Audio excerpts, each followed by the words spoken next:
Chapter 1634. He didn't even use the automaton and was able to suppress Loki to such an extent, as expected of the man who once suppressed the marshal. When a voice that was unknown, whether it was an exclamation of admiration or praise, echoed in the air, Loki and Flay's expressions changed. Loki's expression became somewhat unsightly, while Flay's face was filled with fear. "Who is it?" Charlotte was shocked. She raised her head and looked at the sky. At the same time, Wu Yin, Loki, and Flay also raised their heads and looked toward the source of the voice. Soon after, the four of them saw an inconceivable scene. A person was standing in the air where the voice came from. That's right, someone was standing in the air. It was a gentleman in his 30s or 40s. He wore gorgeous clothes and had a handsome appearance. He looked like a researcher who had immersed himself in the sea of knowledge for many years. The gentleman's body floated in the air. He lowered his head and looked down at Wu Yin with a gentle smile on his face. While clapping, he released an extremely strong sense of existence. He was telling others that he was not an ordinary person. Around the gentleman's body was a layer of light that was exactly the same as the layer of light that covered the cherub spikes. It enveloped the gentleman's entire body. Without a doubt, that was telekinesis. This gentleman who was floating in midair was using his telekinesis to hold his body up, allowing him to float in midair. Without a doubt, that was the same level of inconceivability that Wu Yin had used telekinesis to control the automaton's hidden weapon. The magical power of the gentleman who floated in the air was at least 10 times higher than that of an ordinary automaton user. It might even be higher. Looking at the figure of the gentleman who was looking down at the ground, Wu Yin narrowed his eyes. He seemed to have understood something. He smiled. So that's how it is. It's no wonder that the guards inside the gate didn't do anything when the students were fighting in front of the gate. What he meant was that this person was the one who had secretly tampered with it. It's nothing. He only told the guards that the Divine Works was testing the mech. I was just watching from the side. Nothing will happen. Those fellows who are afraid of trouble will naturally not care too much about it. Since something has happened, it will happen. They could just push the blame to me. The gentleman smiled. His body slowly descended to the ground, and he stood upright. Loki clenched his fist and then exhaled deeply. He withdrew his magical power and bowed to the gentleman with cherub. Lord Father, Lord Father. Compared to the straightforward Loki, Flay was much more uneasy. It would be better to say that she was afraid. She bowed to the gentleman. Lord Father? Charlotte looked at the smiling gentleman in surprise. He is the president of the Divine Works to be. Lord Father. Wu Yin to look to the others assessed. You're Bronson. It is my honor to be remembered by the Scarlet Eyes. Bronson did not even bother to look at Loki and Flay. He merely looked to Wu Yin and smiled. Ever since I came to this academy, I have been hearing rumors about your distinguished self. Today, I finally got to meet you. Furthermore, you even managed to suppress my most complacent son with your bare hands. You did not even use your automaton. It would appear that this year's Demon King's throne will be yours. Hearing those words, Charlotte smiled wryly. Flay took a glance at Wu Yin. Loki clenched his fist even tighter. He stared at Wu Yin. It was as if he wanted to use his gaze to cut off a layer of flesh from Wu Yin's body. Although there was no hatred in his gaze, it was filled with hostility. Let's stop with the pleasantries. Only Wu Yin smiled mockingly as he looked at Bronson, who was praising him. In that case, the president of the renowned Divine Works, the Sword Archangel, who once won the Night Gathering and almost obtained the Demon King's throne. Your Excellency Bronson, may I ask, why did you ask Loki to attack me? He once won the Night Gathering and almost obtained the Demon King's throne. Charlotte stared at Bronson in a daze. Oh. Bronson raised his eyebrows slightly. Your distinguished self seems to understand me quite well. However, there is one thing that you have misunderstood. I did not ask Loki to attack you. That was purely Loki's own intention. Please forgive me if I have offended you. Didn't I say that we will stop with the pleasantries? Wu Yin curled his lips.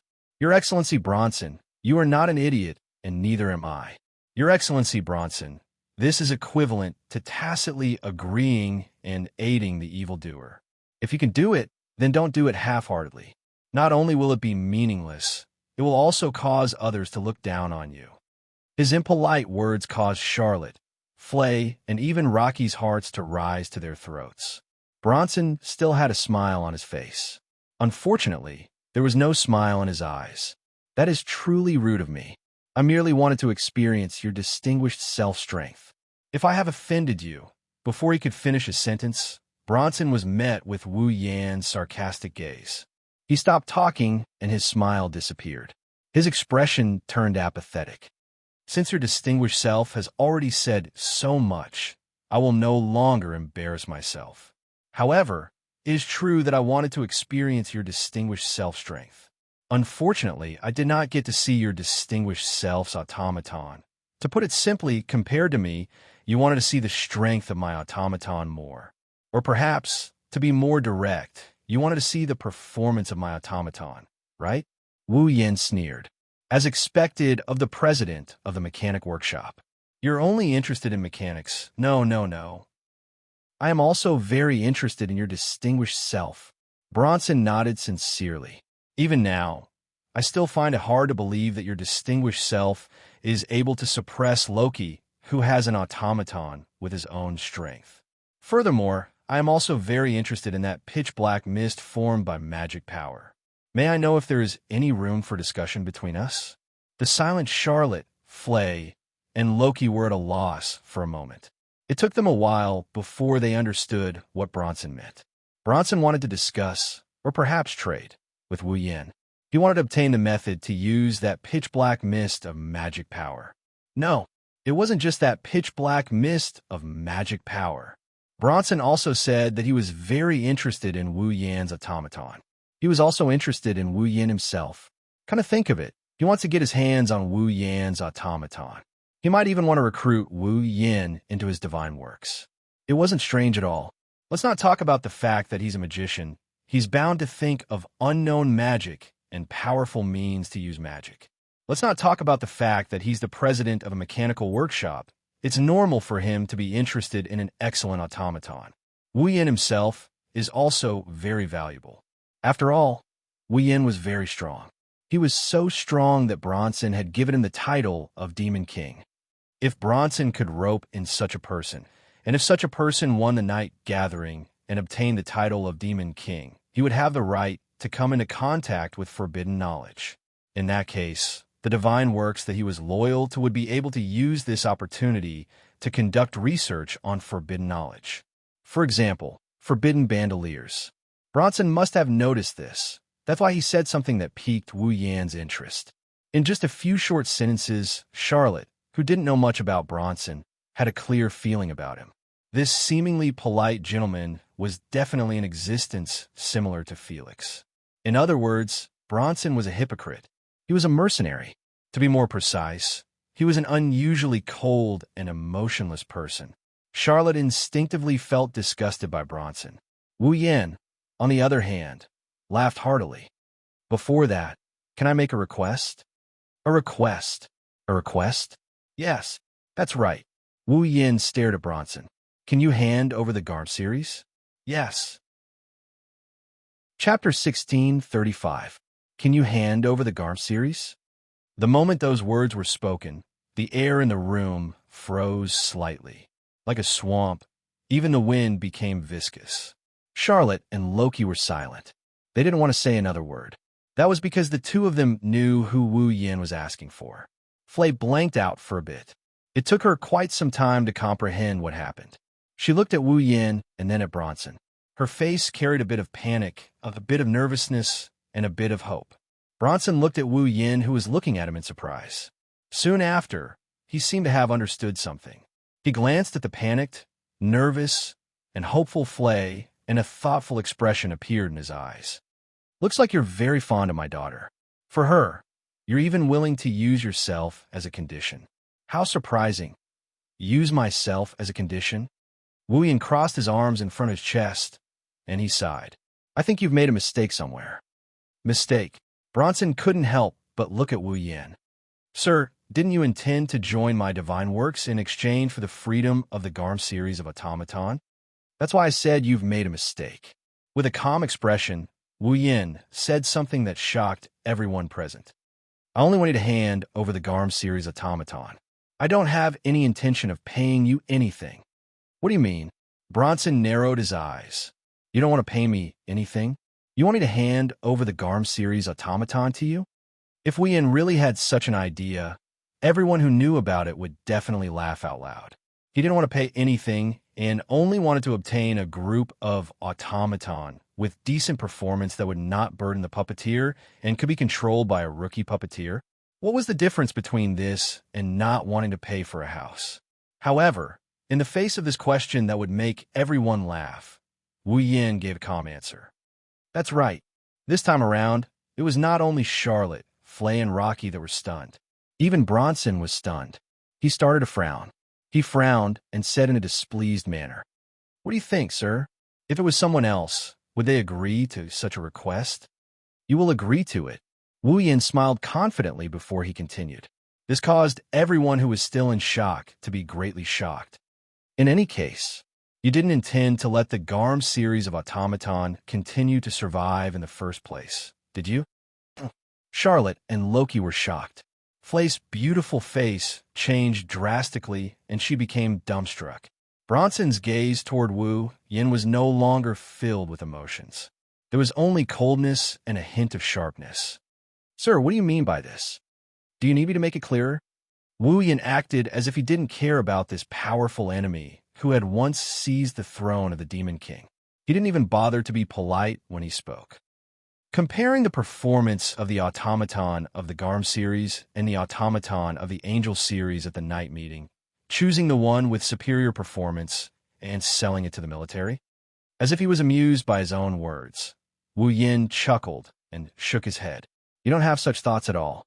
You've decided from the very beginning that the automaton to be used as the main force of the British Army would be the Angel series, and the Garm series of automaton would be discarded, right? What do you mean by this?" Charlotte couldn't help but take a step forward and questioned Wu Yin. "You're saying that he deceived Flay?" Contrary to Charlotte, Flay took a step back and looked at Bronson. She shook her head repeatedly. It seemed like she hoped that her adoptive father would give a negative answer. However, Bronson didn't even look at Flay. His gaze remained fixed on Wu Yin. "I've been expressing my goodwill all this time. Yet, you slander me like this. Do you think that I, Bronson, am easy to bully?" While speaking, a wave of magic power gradually emerged from Bronson's body. It spread out like a ripple. Although the wave of magic power was very obscure, it seemed to have added weight to the entire space. It created an abnormally heavy pressure. Charlotte and Loki felt their shoulders sink. Their hearts also sank. Flay, who was weak, felt even more exaggerated. It was as if she was hit by an invisible force. She was forced to take a few steps back. What a heavy magic power. Charlotte's expression was a little uncertain. If this Bronson were to participate in the night gathering now, apart from Wu Yin and Magnus, no one in the academy would be a match for him. Charlotte had such a feeling when she sensed Bronson's magic power. Even though Bronson was eliminated in the night gathering in his year and hasn't made any progress in the past 10 to 20 years, his strength still couldn't be underestimated. However, to use magic power to compete with Wu Yin, wouldn't that be showing off before an expert? Didn't I tell you not to do it half-heartedly? That would make others look down on you. Even Charlotte and Loki felt that the wave of magic power was heavy. Wu Yin's expression remained unchanged. He turned his head and looked at Bronson. "Actually, if you think about it for a bit, you'll understand. Even if you almost obtained the position of Demon King, you're still not a Demon King. The Magician Association has a rule that only Demon Kings have the right to come into contact with taboos. Apart from Demon Kings, anyone who comes into contact with taboos will be wanted." Wu Yin had a faint smile on his face. "Sir Bronson, the automaton of the Garm series is a bandol, isn't it?" No matter how dumb Charlotte, Flay, and Rocky are, they understood Wu Yin's intention when they heard him. The automaton of the Hellhound series is a forbidden doll. In other words, The materials used to create the automaton of the Hellhound series will definitely include a part of a living person's body. Using a human body is a taboo among taboos. If the fact that the automaton of the Hellhound series is a forbidden doll is exposed, then the creator of the automaton will definitely be arrested. In serious cases, they might even be sentenced to death. In other words, no matter how good the automaton of the Hellhound series is, it is impossible to sell them in large quantities, let alone to the military. If a magician association finds out, Bronson will definitely suffer. Under such circumstances, would Bronson really allow his workshop to mass-produce the Hellhound series? The answer is, of course, no. In fact, it is more likely that Bronson will abandon the Hellhound series to cover up his crimes. Charlotte was right. Bronson has been deceiving Flay from the very beginning. Father, Lord. Flay's pretty face started to turn pale. Lord Father is deceiving me? Bronson did not answer. Instead, he coldly glanced at Flay. You were the one who exposed the fact that the automaton of the Hellhound series is a forbidden doll, right? I see. Bronson shook his head and sighed. I didn't expect that. Not only did you not do anything, you even went to another direction. Bronson raised his head, and he looked at Wu Yin, who was standing in front of him. If you want the Hellhound series automaton, I can give it to you. Chapter 1636. In an instant, Frey's originally deathly pale face regained its rosy color.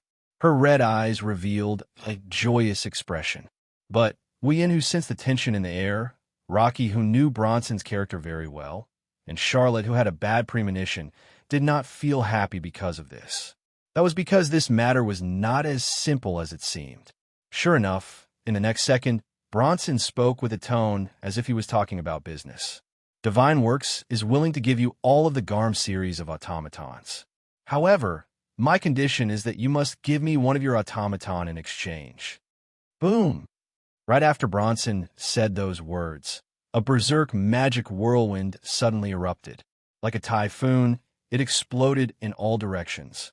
The shockwaves surged through the entire area. The magic whirlwind whistled through the air. Everyone present felt as if their hearts had been struck by a heavy hammer.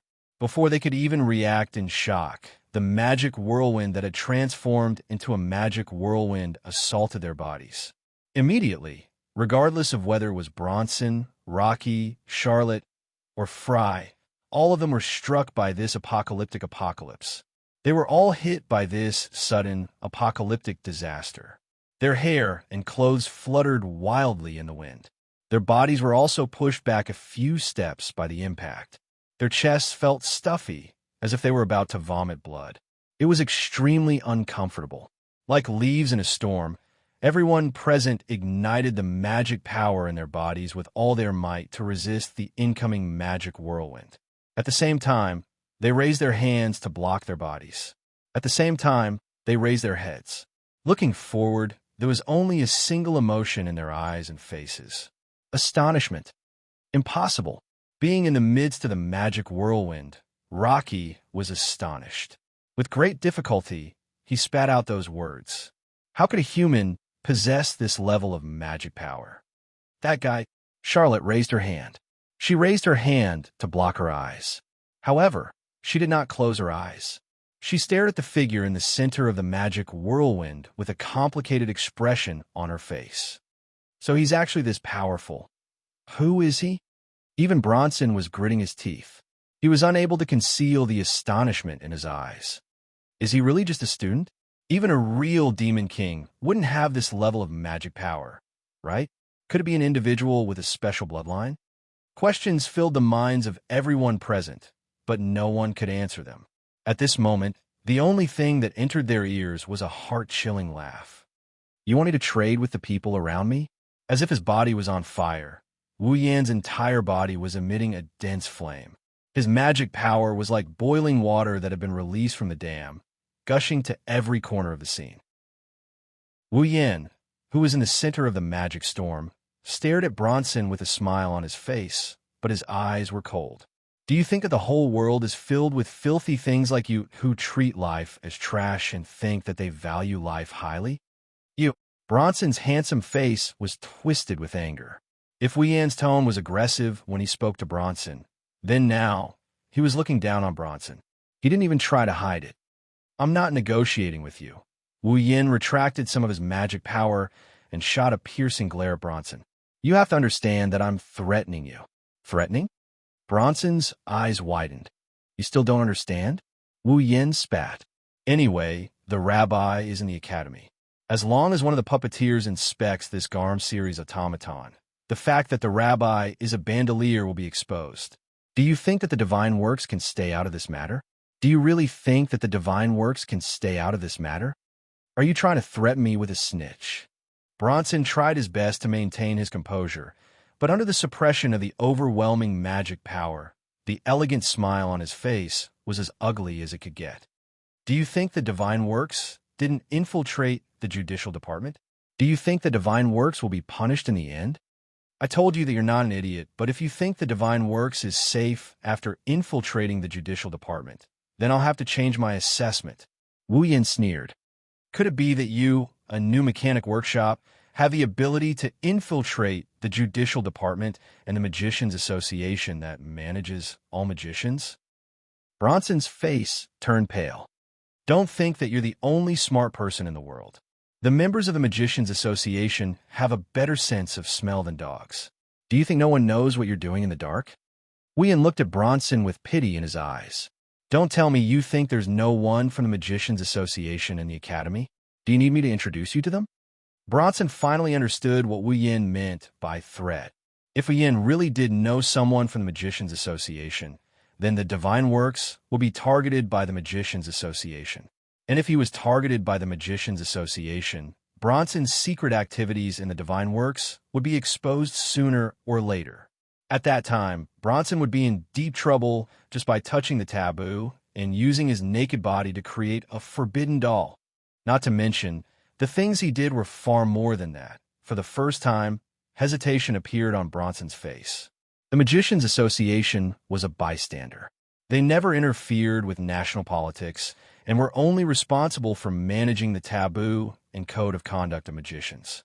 If the divine works wanted to assassinate a government official, the Magicians Association wouldn't pay any attention to them.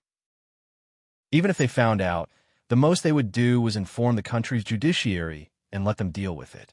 However, if the divine works created bandoliers and violated the taboo of magicians, the Magicians Association would sniff them out like a dog and stick to the divine works like a bug. Once it was confirmed that divine works had violated the taboo, there would be no mercy left. That was why the Magicians Association was Bronson's most feared enemy. If Wu Yin really knows someone from the Magicians Association, and if he exposed the fact that the Garm series automaton is a bandolier, he's not going to be able to do anything about it. Bronson didn't want to imagine the consequences. Wu Yin was right. This wasn't a negotiation or a deal. It was a threat. Bronson was silent. Following Bronson's silence, the storm of magic gradually calmed down. Charlotte, Flay, and Rocky looked at Wu Yin with complicated expressions before looking at Bronson. They were waiting for his decision. I understand. After a long time, Bronson looked at Wu Yin coldly. I hope you can keep your mouth shut as well. Flay was finally unable to conceal the joy in her eyes. Charlotte and Rocky's expressions also relaxed. Wu Yin seemed to have known this would happen. He didn't show any expression and only glanced at Bronson. Let me give you another piece of advice. Don't do things you shouldn't do. One should know when to stop, sir. Bronson's tone became unfriendly. Are you planning to use this to threaten me for the rest of my life? No. As long as you keep your word, I won't bring this matter up again.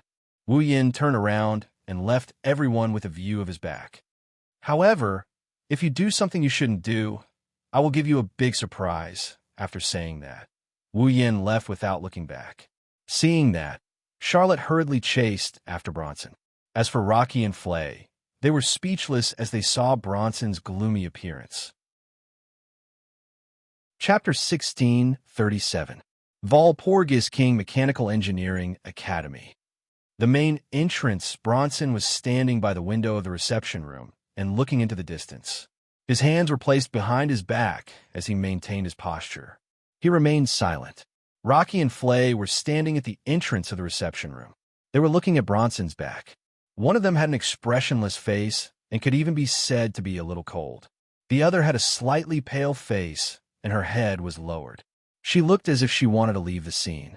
Compared to Wu Yan's situation, a heavy feeling that made one's heart beat was slowly spreading in the air. It made Bronson's back look very daring. As Rocky and Flay looked at his back that was filled with boldness, they both understood one thing. Their adoptive father was very angry right now. It was only natural that he would be angry. After all, just a moment ago, the adoptive father of a night gathering, the man who almost became the Devil King and was still the new leader of the mechanic workshop, was threatened by a brat who was still studying in the academy. Moreover, it was a threat that forced him to compromise. Even though Bronson usually behaved like an aloof gentleman and did not show any obvious emotions towards anything, Rocky and Flay knew that their adoptive father was much colder and crueler than he appeared to be. Bronson had clearly planned to scrap the Garm series of automaton, but now the Garm series was about to be scrapped. However, he lied to Flay and gave her hope so that she could fight. It could be seen from this. Moreover, with Rocky and Flay's understanding of what Bronson had done and what he and his sister had done, lying to him was just a small matter. Bronson had done a lot of truly cruel things. Naturally, such a cold and cruel person would have a strong sense of self-esteem. He was threatened by a brat who was still studying in the academy. For Bronson, it should be an indescribable humiliation. Bronson did not show the anger in his heart on his face. However, his body was faintly fluctuating. An obscure magic power that was difficult to control appeared clearly in Rocky and Flay's senses. Therefore, Rocky and Flay knew very well. Bronson was very angry right now. However, Bronson was not the only one who was angry. Rocky and Flay were also very angry. Of course, the reason why the siblings were angry was definitely not because Bronson was threatened. At least, Flay was not angry. Now, Flay was certain of it. Bronson was indeed deceiving her. He had no intention of letting Flay's family return the Garm series automaton to her. How could Flay not be angry? Unfortunately, no matter how angry she was, she could not show it. Flay knew very well that if she disobeyed Bronson, her ending would not be any better than the Garm series automaton that was originally going to be abandoned. If the Garm series automaton was destined to be abandoned, then it might be possible for Flay to disobey Bronson after learning that he had deceived her. However, Bronson had already promised to give the Garm series automaton to Wu Yan. Wu Yan had also promised to return Flay's family to her. Everything was progressing in a good direction. As for her anger, she decided to hide it in her heart. Driven by this thought, Flay continued to act as if she wanted to leave this place. As for Rocky, his red eyes were flickering nonstop. He was clenching his fists tightly. No one knew what he was thinking. After maintaining this incomparably heavy silence, Bronson finally spoke after the sun had set. Flay. Flay's delicate body trembled. An expression of fear appeared on her face. However, that expression of fear soon disappeared. She continued to lower her head and remained silent. However, she took a step forward. Bronson seemed to have sensed Flay's movement. With a motionless voice, he said those words. Are you the one who betrayed me? Bronson should be asking about the leaking of the secret that the Garm series automaton was a forbidden doll, right? After all, the difference between a forbidden doll and an ordinary automaton was that a forbidden doll was capable of generating its own magic power to a certain extent, whereas an automaton was unable to do so. If no one leaked the secret that the Garm series automaton was a forbidden doll, then as long as Raby did not lose control of himself, no one would be able to discover this matter. However, Wu Yan knew about this matter. Because of that, it was normal for Bronson to suspect Flay. However, Bronson's words nearly caused Flay to lose control of herself. Betrayal? Speaking of which, Bronson, who had deceived Flay, was the one who had truly betrayed Flay. However, it would appear that Bronson did not feel the slightest bit of guilt for his actions. In fact, he even felt that it was only natural for him to do so. How shameless and shameless was he? Flay bit her lips without leaving a trace. She lowered her voice and spoke. No, that was indeed not the case. Flay did not mention the fact that the Garm series automaton was a forbidden doll. It was Wu Yin who suddenly exposed it when he was talking to Flay. Flay did not know why Wu Yin would know about this matter. However, it was precisely because Wu Yin had seen through her that Flay revealed all of her difficulties. Thus, from the very beginning, Flay had only revealed her difficulties to Wu Yin. She did not mention anything else. It was unknown whether Bronson trusted her or not. However, he nodded his head lightly. Since you've said it like that, I'll believe you. After saying that, Bronson turned around and expressionlessly looked at Flay, who had her head lowered. In that case, did you manage to find out about that brat's automaton? Hearing those words, Flay started biting her lips again. Not only did he deceive her, after the matter was exposed, he actually acted as if nothing had happened and wanted her to work for him.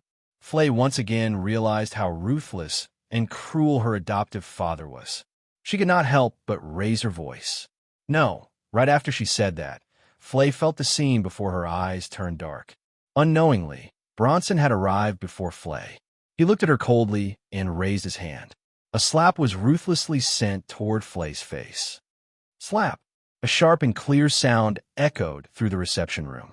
That was, without a doubt, the sound of a slap. However, the person who was slapped was not Flay. Flay raised her head in shock and looked before her. In front of Flay and Bronson, a person was standing there. Surprisingly, that person was Loki. It was Loki who stood before Flay and used his own face to receive Bronson's slap. Loki? At that moment, Flay spoke in a confused manner. Bronson's gaze grew colder and colder. He looked at Loki who stood before Flay. My complacent son, are you planning to disobey me? Lord Father, Loki did not even bother to pay attention to his swollen face. He raised his head and fearlessly met Bronson's ice-cold gaze. He opened his mouth and said those words. I will seek out Scarlet Eyes for a duel. Hearing those words, Flay was startled. Bronson also frowned. Soon after, he understood Loki's intention. Do you want to use the duel to investigate the information of those automaton? No, Loki spoke coldly. If there's a chance, I'll sabotage the automaton and bring their magic circuits back in person. Loki. This time, Flay became anxious. Bronson's eyes flickered. Then he smiled lightly. Very well, I'll leave this matter to you. Yes, Loki turned around and walked out. A drop of dark red blood flowed down from the corner of his mouth. The reason for that was because he had bitten his lips. Chapter 1639. Go, Angel Ji. Man, under the limited light, the automaton, named Cherub, raised its steel head and reflected the light into flickering arcs. One of Loki's hands had already reached out to Cherub. Rays of magic power shot out from his hand like a gun and connected to Cherub's body, causing Cherub's body to surge with magic power. He then converted this magic power into power and activated the magic circuit in his body. Buzz, the space around Cherub Archangel trembled. A hot wind of at least a few thousand degrees rose from Cherub Archangel's body and enveloped her. At the same time, Angel Cherub lowered his body and got into a charging position. The super hot wind on his body exploded. Boom! Like a jet, Cherub's lower body blasted out a scorching hot gas, pushing him forward with a sharp, air-breaking screech. Like a jet, he shot towards Wu Yin with a giant blade in hand. Big brother. Nagisa and Canon looked at Wu Yin nervously. Master, Ikaros and Astrea stared at Wu Yin with their crimson eyes that rippled with illusory square frames. Only Natsuki remained silent. Her gem-like eyes stared at Wu Yin as she waited for Wu Yan's orders. Wu Yin had said that he didn't want the girls to treat him as their master. But now, the girls were playing the role of automaton. Therefore, at the very least, he had to act like an automaton in front of others. What's more, this was a battle. It was natural for the leader to make the decision. Wu Yin didn't raise his hand when he saw Archangel leaving a trail of scorched earth in her wake. Archangel is like a flamethrower. She left a trail of scorched earth in her wake, but Wu Yin didn't raise his hand. A ball of magic power burst out from his shoulder. It poured into Astrea's body. Astria, it's your turn. Yes, sir, Astria replied. She held the laser lightsaber in her hand and held it behind her back. A pair of pure white wings spread out. He slammed the door. He pushed Astria out of the room. Whoosh! Amidst the piercing sound that reverberated in the air in unison, the humanoid robot automaton riding on the super-hot wind and the angel-like, beautiful, sword-wielding girl collided head-on. They collided with each other. Clang! Accompanied by the sound of metal clashing against metal, the giant blade that was covered in ultra-high temperature hot wind also clashed against the light sword that was formed from light. It stirred up a strong gust of wind that blew in all directions. When the swords clashed, Astria's crimson eyes flashed. She flapped her wings and charged forward with explosive power. Screech! Sparks flew as the lightsaber and giant blade clashed against each other. Astria raised her sword with an ear-piercing screech. Clang! Archangel was bigger than Astria in terms of size, but Astria was able to deflect Archangel's blade with incredible strength. Huh! Astria shouted and spun in the air like a top. She turned the laser lightsaber into a spinning blade and slashed towards Archangel's neck like a tornado. In the face of such a fierce, spinning slash, Angel Cherub dodged to the side, easily allowing the spinning slash of the lightsaber to graze by less than 5 centimeters, evading the attack. When Archangel dodged, everyone in the room felt an unnatural air current erupting in front of her. Archangel's speed was pushed to the limit. Archangel! Loki extended his palm towards Archangel. An even more ferocious magic power materialized into a circle of light that rippled outwards. Archangel's eyes glowed red. The hot air in front of her disappeared in an instant. Instead, an even more intense hot air burst out from behind her. Archangel's retreating figure stopped abruptly due to the hot air behind her. In less than 1,000th of a second, she charged forward again. Archangel's laser lightsaber brushed past Archangel's body and slashed at Astria, who was still spinning. Archangel raised her giant blade without hesitation. The blade glowed with a fiery red luster. She slashed at Astria's waist like a fish on a chopping board. Unfortunately for her, Archangel with wings was no match for Archangel, who relied on hot air to propel herself. Not to mention, Astria had the most mobility among all Archangels. Clang! Astria froze in midair, as if she was embedded into space. She maintained her horizontal position. She raised her laser lightsaber to block the slash. Oomph! Seeing this situation, the corner of Loki's mouth rose slightly. The magic in his hand surged even more intensely. In an instant, the wings on Angel Cherub's back that were interspersed with sharp spikes spread out. With a bang that was no different from a gunshot, 8 sharp spikes that were like sharp blades with black wires at their ends shot out. They circled in the air, stirring up gusts of air as they descended from the sky. Astria wielded her laser lightsaber and was in a stalemate with Archangel's greatsword. She was in a stalemate with Archangel's greatsword. If Astria was pierced by the hot air, her alluring body would be pierced by the spikes. Wu Yin couldn't help but snicker under such circumstances. You sure know how to play tricks. Wu Yin extended his hand, and with a hum, his mana turned into ripples of light that rippled outwards. Return the favor. Astria's gaze sharpened. A whirlwind of mana erupted from her body. Her strength increased by several folds. The laser lightsaber in her hand vibrated violently. Even the giant sword that was locked in a stalemate with the laser lightsaber started vibrating. Screech! An uncomfortable, ear-piercing sound reverberated through the air. Sparks flew in all directions.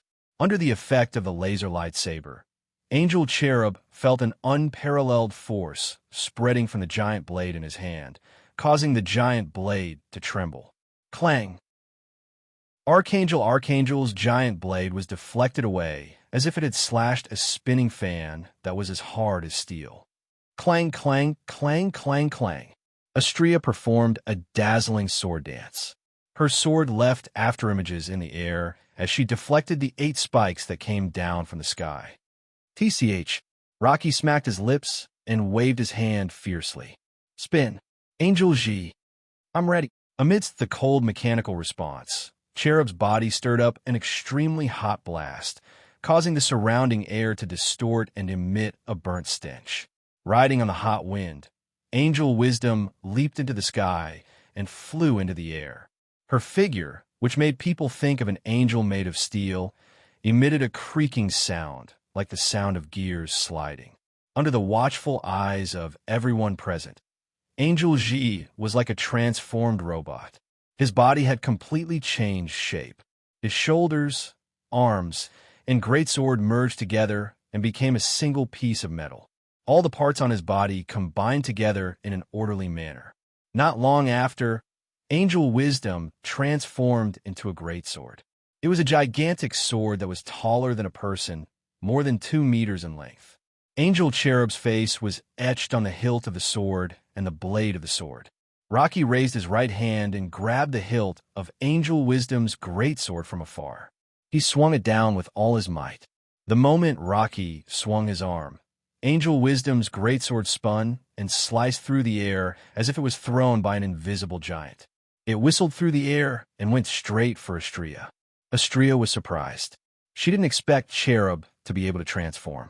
However, she still managed to dodge the attack by flapping her wings and retreating like a flash of light. TCH, when Astrea dodged, the spinning greatsword scraped against the ground, creating a crack in the ground. Whether it was scraped by the greatsword or the crack, scorch marks appeared on the surface. Chapter 1640.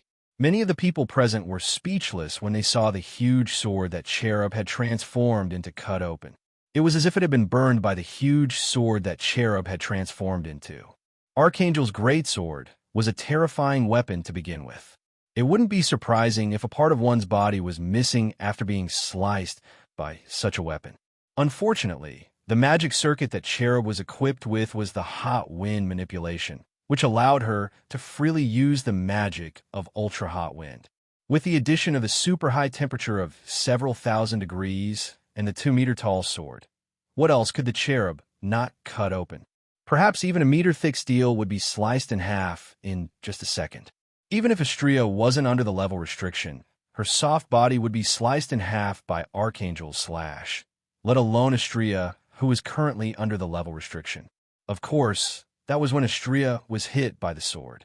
With Astrea's extreme speed, close-range combat ability, and outstanding reflexes, Archangel wouldn't be able to land a hit on Astrea unless Archangel could force Astrea to reveal an opening. Yao Wang spun in the air, creating waves of heat as it whistled through the air. The blade of the great sword glowed with a fiery red glow. Archangel drew a fiery red arc in the air. Wu Yin narrowed his eyes at the sight of Archangel, who looked like she was covered in flames. So that's how it is. This is the origin of the landing code, name, Burning Flame Sword. Indeed, waves of heat rolled out, and the entire blade of the great sword was covered in a fiery red glow. It drew a circular fiery red arc in the air, as if it was burning with flames. The constantly rotating greatsword indeed looked like a rotating flaming sword. The login codename, Burning Flame Sword, was very concise. It fully showcased Loki's most impressive trait. There was no doubt about it. This flaming sword spinning in the sky was definitely the most impressive part of Loki's automaton. Burning Blazing Sword. It was worthy of its name. Archangel faced the Burning Flame Sword with several thousand degrees of heat that could melt steel and cut through anything. Astrea looked at Wu Yan. She was asking for Wu Yan's opinion, because Archangel faced the Burning Flame Sword. Astrea wasn't afraid, but she was in danger of getting hit. If she got hit, she would be out of the game. She wanted to block the Burning Flame Sword effortlessly. Even Ikaros' Aegis might not be able to withstand it. However, Astrea's Aegis is much stronger than Ikaros' Aegis. Aegis is much stronger than Ikaros' Aegis. If she uses Aegis equals 1, Astrea is confident she can block the flame sword that can cut through anything. That's why Astrea is asking Wu Yan if she can use her Aegis equals L, area of effect shield. If she uses Aegis equals L, Astrea won't have to worry about defense anymore. She can attack with all her might. At that time, the outcome of the battle would be decided in less than 10 seconds. Wu Yin thought of the same thing as Astrea. After some slight hesitation, he agreed to it. After all, the burning flame sword was already a threat to Astrea. It's fine if he couldn't hit her, but if he did, Wu Yin would raze the entire academy to the ground. Even if he didn't care about the outcome, he had to consider Astrea's safety. What's more, trump cards and whatnot were meant to be used in times of need. That's why there was no reason to hesitate. Just as Wu Yin was about to nod his head in agreement, something strange happened. Boom! Suddenly, a violent surge of magic power rose from a certain direction outside the arena, like a whirlwind, enveloping the entire arena in waves of magic power and causing loud rustling sounds to ring out. This violent magic power did not emerge from Loki's body. Loki didn't have this level of magical power either. Only Wu Yin could turn magical power into waves of magical power. Perhaps in the entire academy, only he could do it. However, the magical power also didn't come from Wu Yin. Instead, it came from Flay, who was standing not far away from Rocky, with a confused expression on her face. Loki, who was closest to Flay, widened his eyes. Wu Yin and the other young ladies were also surprised. Magical power that could blow trees away gushed out of Flay's petite body like it was free of charge. On the other hand, Flay's face was filled with panic and bewilderment. It was apparent that Flay didn't know there was such a level of magical power in her body. She didn't even know why the magical power burst out of her body. That was because it wasn't Flay's intention. Flay's magical power went out of control. What's wrong? Nagisa was startled. What's going on? This magical power. Wu Yin looked at Flay in astonishment. That's not a level of magical power that Flay can possess. Or rather, I don't even know if magicians and puppet users can release magical power of this level. This magical power is already comparable to a vampire's. Natsuki's delicate face turned serious. Be careful. I don't think things are that simple. As soon as Natsuki finished her sentence, the magical power on Flay's body erupted once again, setting off violent waves. Loki, who was the closest to Flay, was caught unprepared. The waves of mana hit his body and blew him away. Loki, Flay was startled. Then, her face turned pale and revealed a pained expression. Alo! Right at this moment, Raby, who was standing beside Flay, suddenly let out a roar filled with madness. The little bit of intelligence in his eyes immediately disappeared and was replaced by complete madness. The astonishing magical power surging out from Flay's body entered Raby's body. It caused Raby to appear as if his body was covered in golden steam. As he roared, he began to absorb Flay's magical power. Soon after, Raby's body trembled. His appearance also began to change. His thin and weak shoulders began to swell. His claws began to elongate. His black hair began to stand on end like a hedgehog. Even his teeth became sinister and sharp. His body doubled in size. He no longer resembled a dog. Instead, he resembled a tiger. In a short instant, Raby's appearance changed completely. His aura also became much stronger. His eyes were filled with madness, and saliva was dripping from the corner of his mouth. He resembled a wild beast. Raby! Raby! Flay had an expression of pain on her face as she released her enormous magical power. She looked on helplessly as Raby underwent an unprecedented transformation. Ayo! Raby raised his head and roared. His roar caused the surrounding atmosphere to tremble. Enormous magical power filled his entire body. Woo! Ah! Ah! Ah! At the same time, Flay started to whimper inaudibly. Her knees grew weak and she fell to the ground. Due to her slender yet voluptuous body releasing more magical power than her body could handle, her muscles began to emit popping noises. Her muscles were damaged all over and blood was seeping out from them. Seeing this scene, Loki, who had just climbed up from the ground, narrowed his eyes fiercely. The group of girls cried out in alarm. Even Natsuki had an astonished expression on her face. As for Ikaros, her eyes trembled. She immediately wanted to rush over to Flay. However, Wu Yin grabbed Ikaros' hand and looked to Flay, who was lying on the ground with an ugly expression on his face. He already knew what was going on. Before the attentive gazes of all the people present, Flay appeared to be unable to endure the pain from her body. She screamed miserably and began to struggle on the ground with a painful expression on her face. However, the more Flay struggled, the more her skin ruptured. Her blood also began to seep out even more violently. Soon, the ground where Flay was lying on turned into a small pool of blood. Guji. In the past, Rabi would definitely rush over to his master's miserable state. But now, he did not even bother to take a glance at his master. He bared his teeth and glared at Wu Yin with his blood-red eyes. Bang! Rabi stomped on the ground with his powerful hind legs. Without any warning, he charged toward Wu Yin, who was looking at him with an ugly expression on his face. Chapter 1641. Roar! Full of madness, a beast-like roar shook the space, mixed with a majestic and chaotic magic power. It was as if a typhoon was blowing to every corner of the scene. Read the latest novellas. The beast-like roar sounded. The owner of the roar, Rabi, opened his mouth that was dripping saliva and filled with razor-sharp teeth. He gathered his mana. At the next moment, like an invisible mortar, an invisible shell with a violent impact shot out from Rabi's mouth. It dug up the soil on the ground, sliced through the atmosphere, and tore through space, shooting straight ahead. It was an impact shell composed of sound controlled by the sound pressure manipulation magic. The target of the impact shell composed of sound pressure was Wu Yin, who was still fighting with Loki and the angel a moment ago. Flay's automaton suddenly barged into the battlefield and attacked Wu Yin. Master! Ikaros flapped her pink wings and arrived before Wu Yin. She extended her arm and propped up the Aegis barrier, protecting Wu Yin, Natsuki, Nagisa, and Cannon. Boom!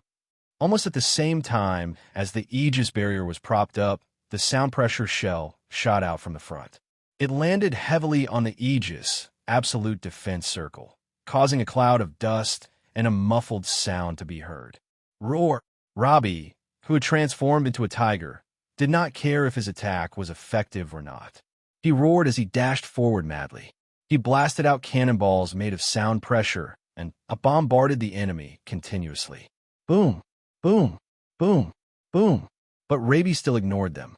It was certain that Rabi had completely lost his mind.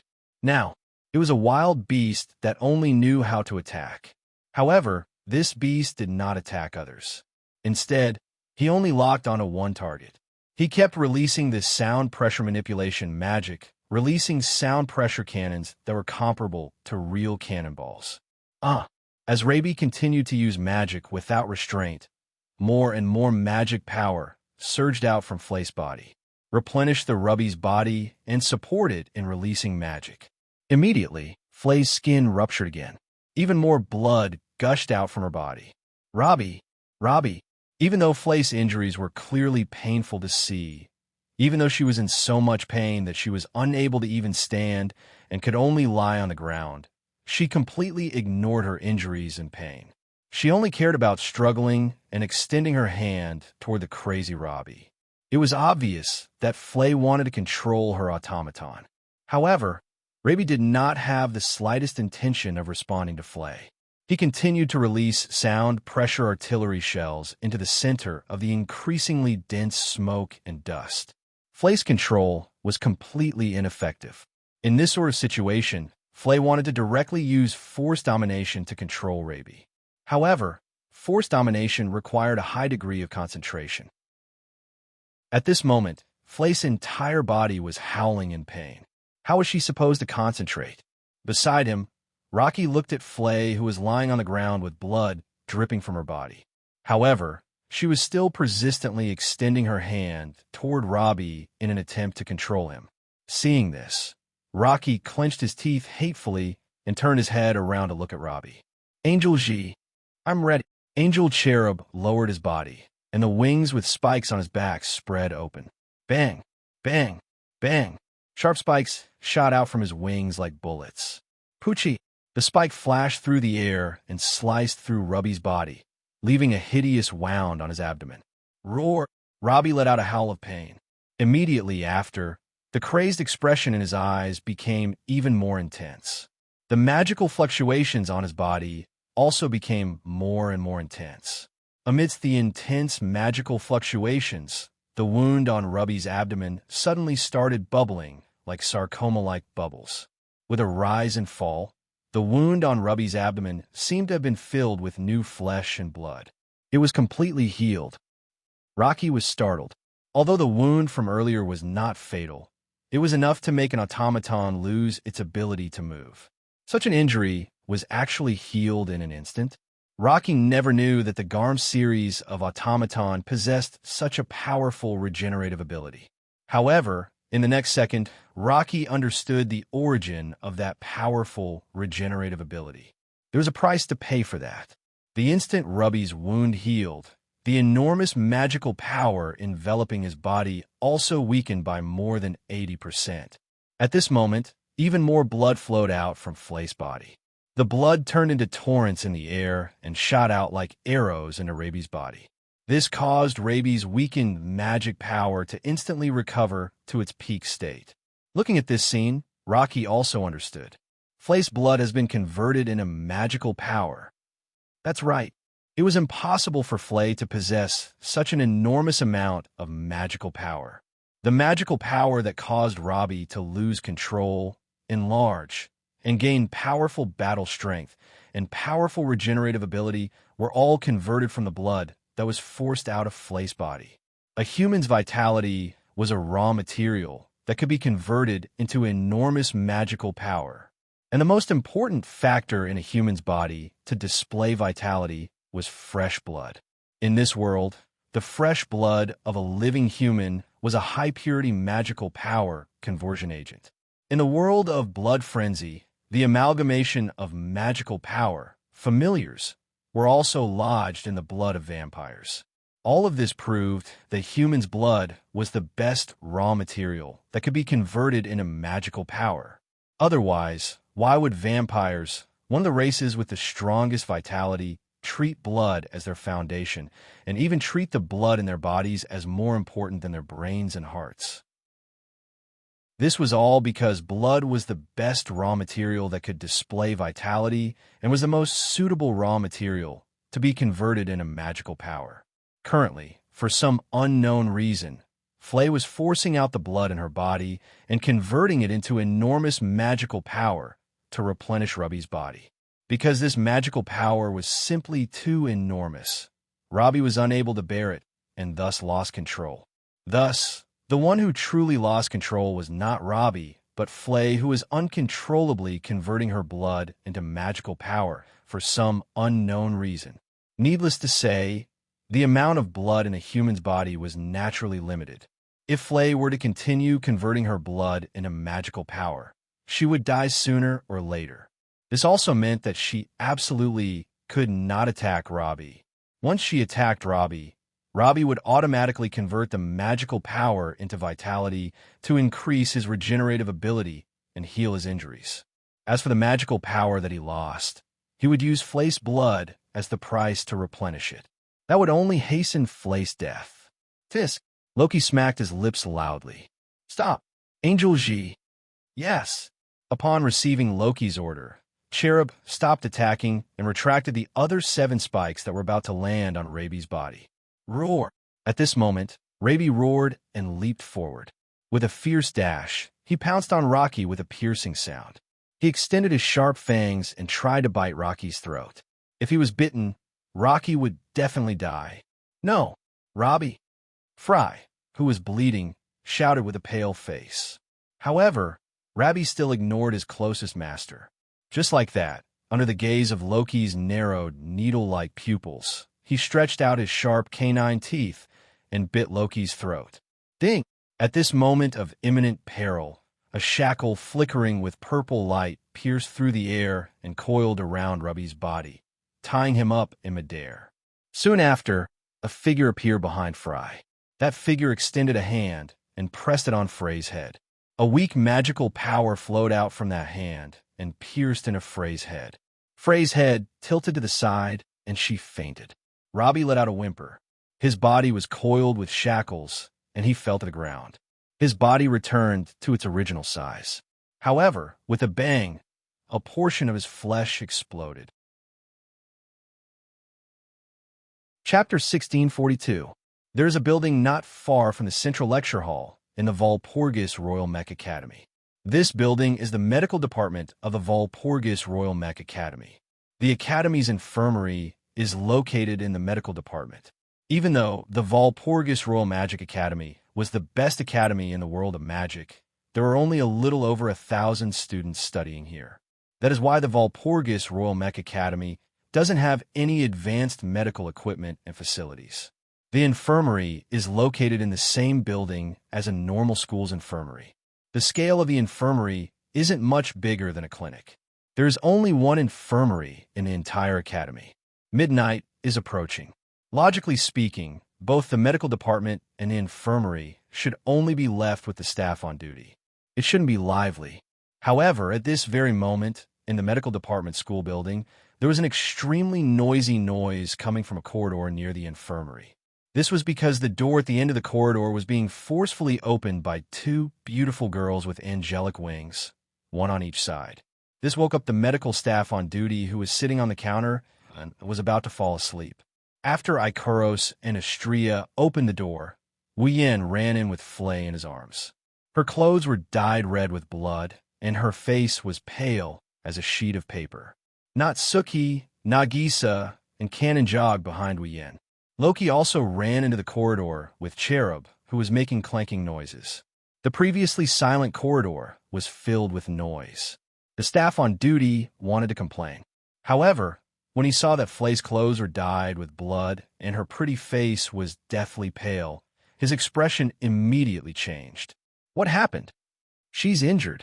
Wu Yin didn't beat around the bush and went straight to the point. She lost a lot of blood. Please prepare a blood transfusion for her. How can she be cured with a blood transfusion at this level?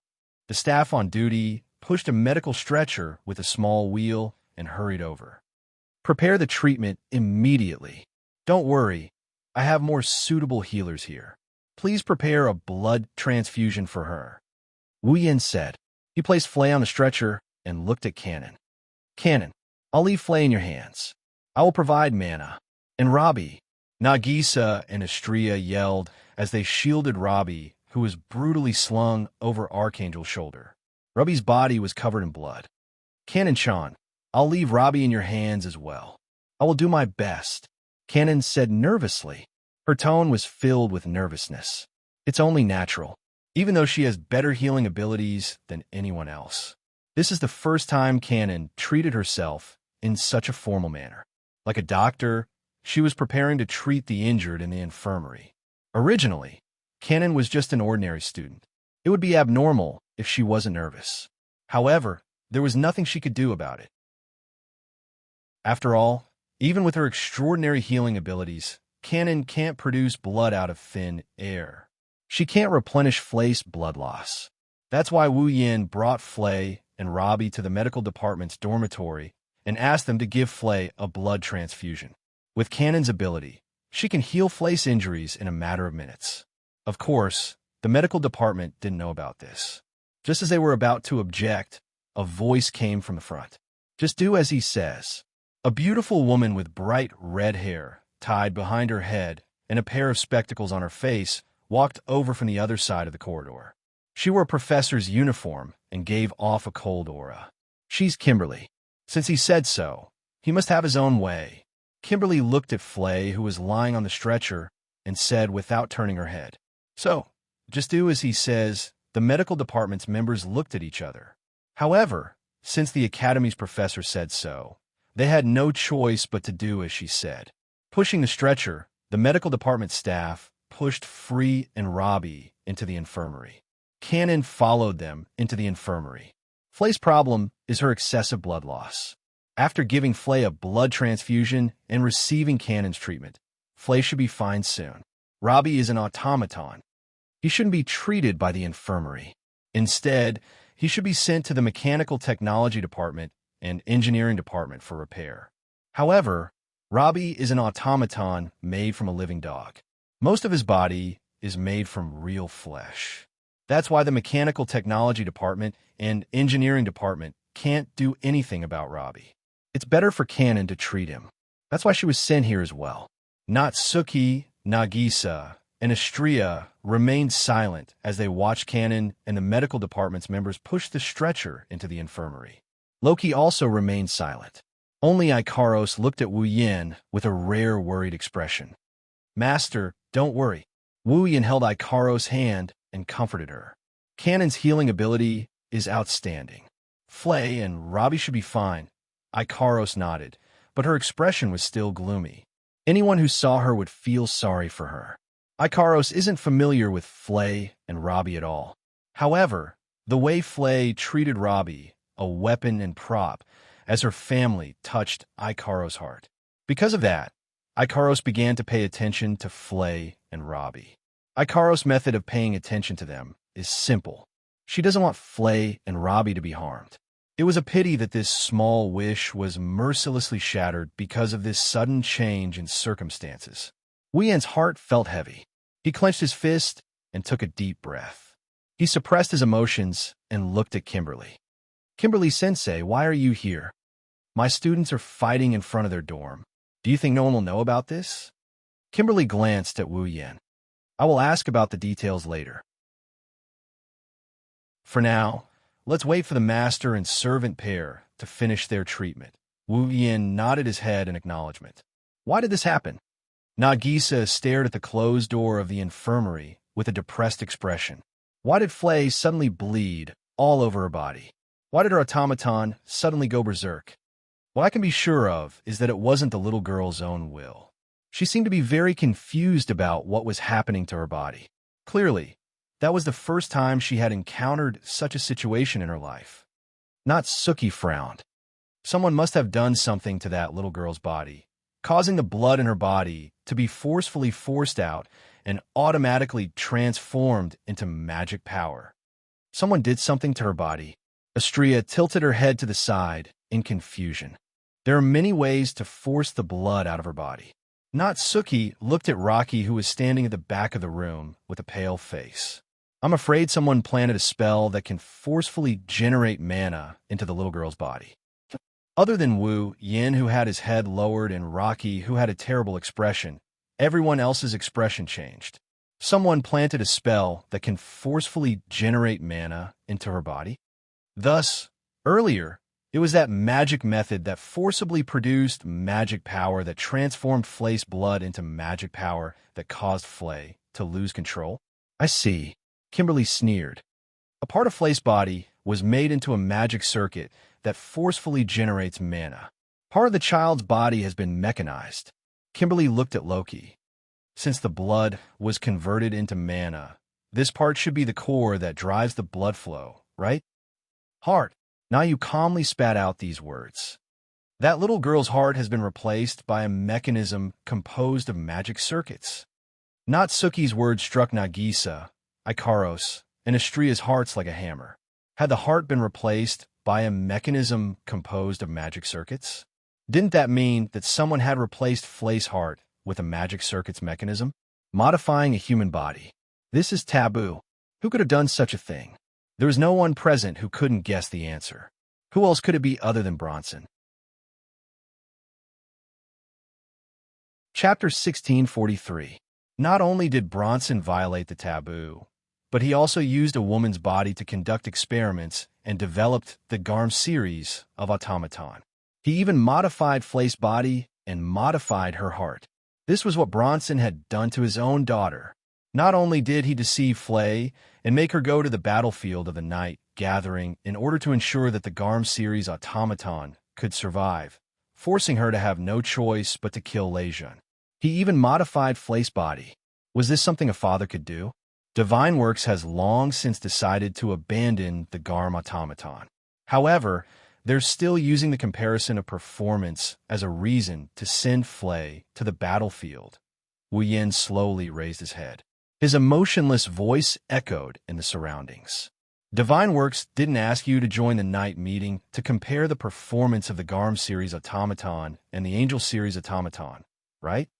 These words were obviously directed at Rocky, who was standing at the back with an ugly expression on his face. Perhaps Bronson really did want you to seize the throne of the Demon King. He wanted Divine Works to obtain the right to research the taboo. But Flay was doing an experiment. At that instant, Natsuki, Nagisa, Kimberly, and the others almost didn't understand what Wu Yin meant by experiment. They only understood after a while. It was an experiment to see if Flay's heart could operate normally and produce results. Kimberly raised her head abruptly and enunciated each word clearly. Pro-lust-D children. Loki's shoulders trembled strongly.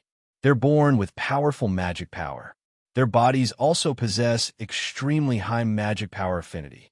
No matter if they're puppeteers or magicians, they're all excellent species. The probability of them being born is 1 in a million. Kimberly's sharp gaze landed on Loki. You and Flay are both confused children created by the people of the Divine Works. Am I right? Nagisa looked like she was punched in the face. Her petite body swayed. Astria's face turned a little pale. Ikaro's eyes fluctuated. Even Natsuki furrowed her brows. Artificial camouflaged children, because there was no way to be born with powerful magic power. That's why the heart was installed with a magic circuit that forcibly produced magic power. It was modified into a mechanical heart. It was used to replace the deficiency in this part. Due to the mechanical heart's operation, the body took on too much of the burden and the pigment was destroyed. That's why the hair turned pearl white, the pupils turned red, and the skin turned white. This was the origin of the artificial camouflaged children. This was also the origin of Flay and Loki. Liar. Nagisa covered her mouth as if she would vomit if she didn't do so. Her eyes filled with tears. Is it really possible to modify human beings? Why can't? Kimberly said calmly. Wouldn't it be a tempting idea to mass-produce the camouflaged children who are born with magic power and destined to become extraordinary puppeteers and magicians? Mechanically modify the hearts of ordinary people to create camouflaged children. If it succeeds, we'll have an item that's destined to have certain power in the future. If it fails, we can still use the organs that haven't completely died to make an automaton. Natsuki's voice slowly turned cold as well. That's how the automaton of the Garm series was born, isn't it? If the modification succeeds, everything will be fine. Even if the modification fails, we can still use it to create a forbidden doll. It's a good deal without any waste. It's a good plan for a new mechanic workshop, isn't it? Everyone fell silent. Without a doubt, an emotion similar to anger quietly spread in the hearts of these people, including Loki. If that's the case, why did Miss Flay's heart activate during the battle between Big Bro and Miss Flay's brother? Nagisa bit her lips. Based on Big Bro's words, isn't that damn Bronson trying to test Miss Flay's heart's function during the night meeting? No one answered Nagisa's question. However, Natsuki, Kimberly, and Loki seemed to have guessed the answer. They turned to look at Wu Yin. Under the watchful eyes of the crowd, Wu Yin opened his wine-red eyes. Bronson did something to Flay's body and made her heart activate when I was fighting with Loki. He also did something to Robbie's body and made the berserk Robbie lock onto me and kill me. What? Nagisa sucked in a cold breath of air. Natsuki, Ikaros, and Astria had a cold glint in their eyes. Only Kimberly looked at Wu Yin with surprise. Why did he want to kill you? I have something on him. Wu Yin smiled as if he was talking about someone else. But he can't touch me, a student of the academy. Otherwise, the Autonomous Academy has the right to execute him. So, he made that little girl's heart go out of control, and her automaton went berserk to kill you. Natsuki pouted. In this way, regardless of whether it succeeds or not, the blame can be pushed to the automaton and even that little girl, right? Hearing this, before anyone could react, Loki turned around and walked towards the door at the end of the corridor with Cherub in tow. Where are you going? Kimberly spoke in an extremely calm tone, as if she had seen through Loki's thoughts. Let me remind you, if you plan to bring your automaton out of the academy, not only will your automaton be confiscated and disassembled, you will also be expelled. By then, you will no longer be qualified to participate in the night meeting. Loki's footsteps stopped abruptly. Just as Kimberly had said, Loki was planning to bring his automaton out of the academy. It's good to fight for your sister, but if you're just going to be beaten up, nothing will change. Kimberly sighed and warned Loki. What's more, you're no match for Bronson. As his adopted son and a puppet user personally trained by him, you should know this very well, shouldn't you? Loki didn't say anything. It was a while before he replied. Although I am humble and forgiving, there are three kinds of people I can never forgive. Those who order me around, those who resist me, and Loki turned around and revealed a cold smile. Bastards who schemed against my sister and tried to push her into the abyss. This time, not only were the other girls surprised, but even Natsuki was surprised. Didn't Loki hate Flay so much that he killed Robbie just to make her give up on the night meeting? However, judging from the unconcealable rage in Loki's eyes when he said those words, it was obvious he wasn't lying. What was going on? You're quite smart. Kimberly hugged her arms. But, as a professor of the school, do you think I'll just watch you break the rules? Before Loki could reply, Wu Yin suddenly spoke. In that case, I can go out without the automaton, right? Kimberly and Loki were both stunned when they heard this. Chapter 1644. Liverpool, Mechanized City. In the outskirts of Liverpool, some distance away from the mechanized city of Liverpool, there were several buildings that looked like rich farmers' mansions standing in the middle of an empty field. It was surrounded by a wall. It was completely made of thick and unadorned stone bricks. There were a few stone buildings that looked like ancient stone castles. It was very imposing, but it was simple and unadorned like a farmer's house.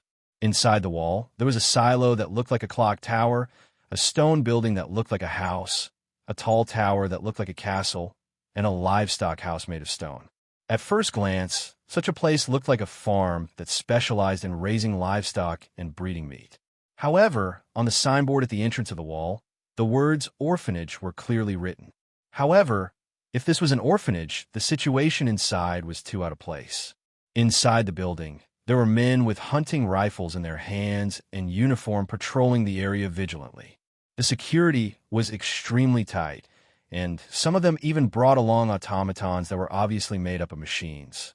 They didn't let their guard down for even a second as they kept their vigilance on the surroundings. Did an orphanage have to be so heavily guarded? Even if it was the army that protected the military provisions and transported the provisions, it would be more or less guarded.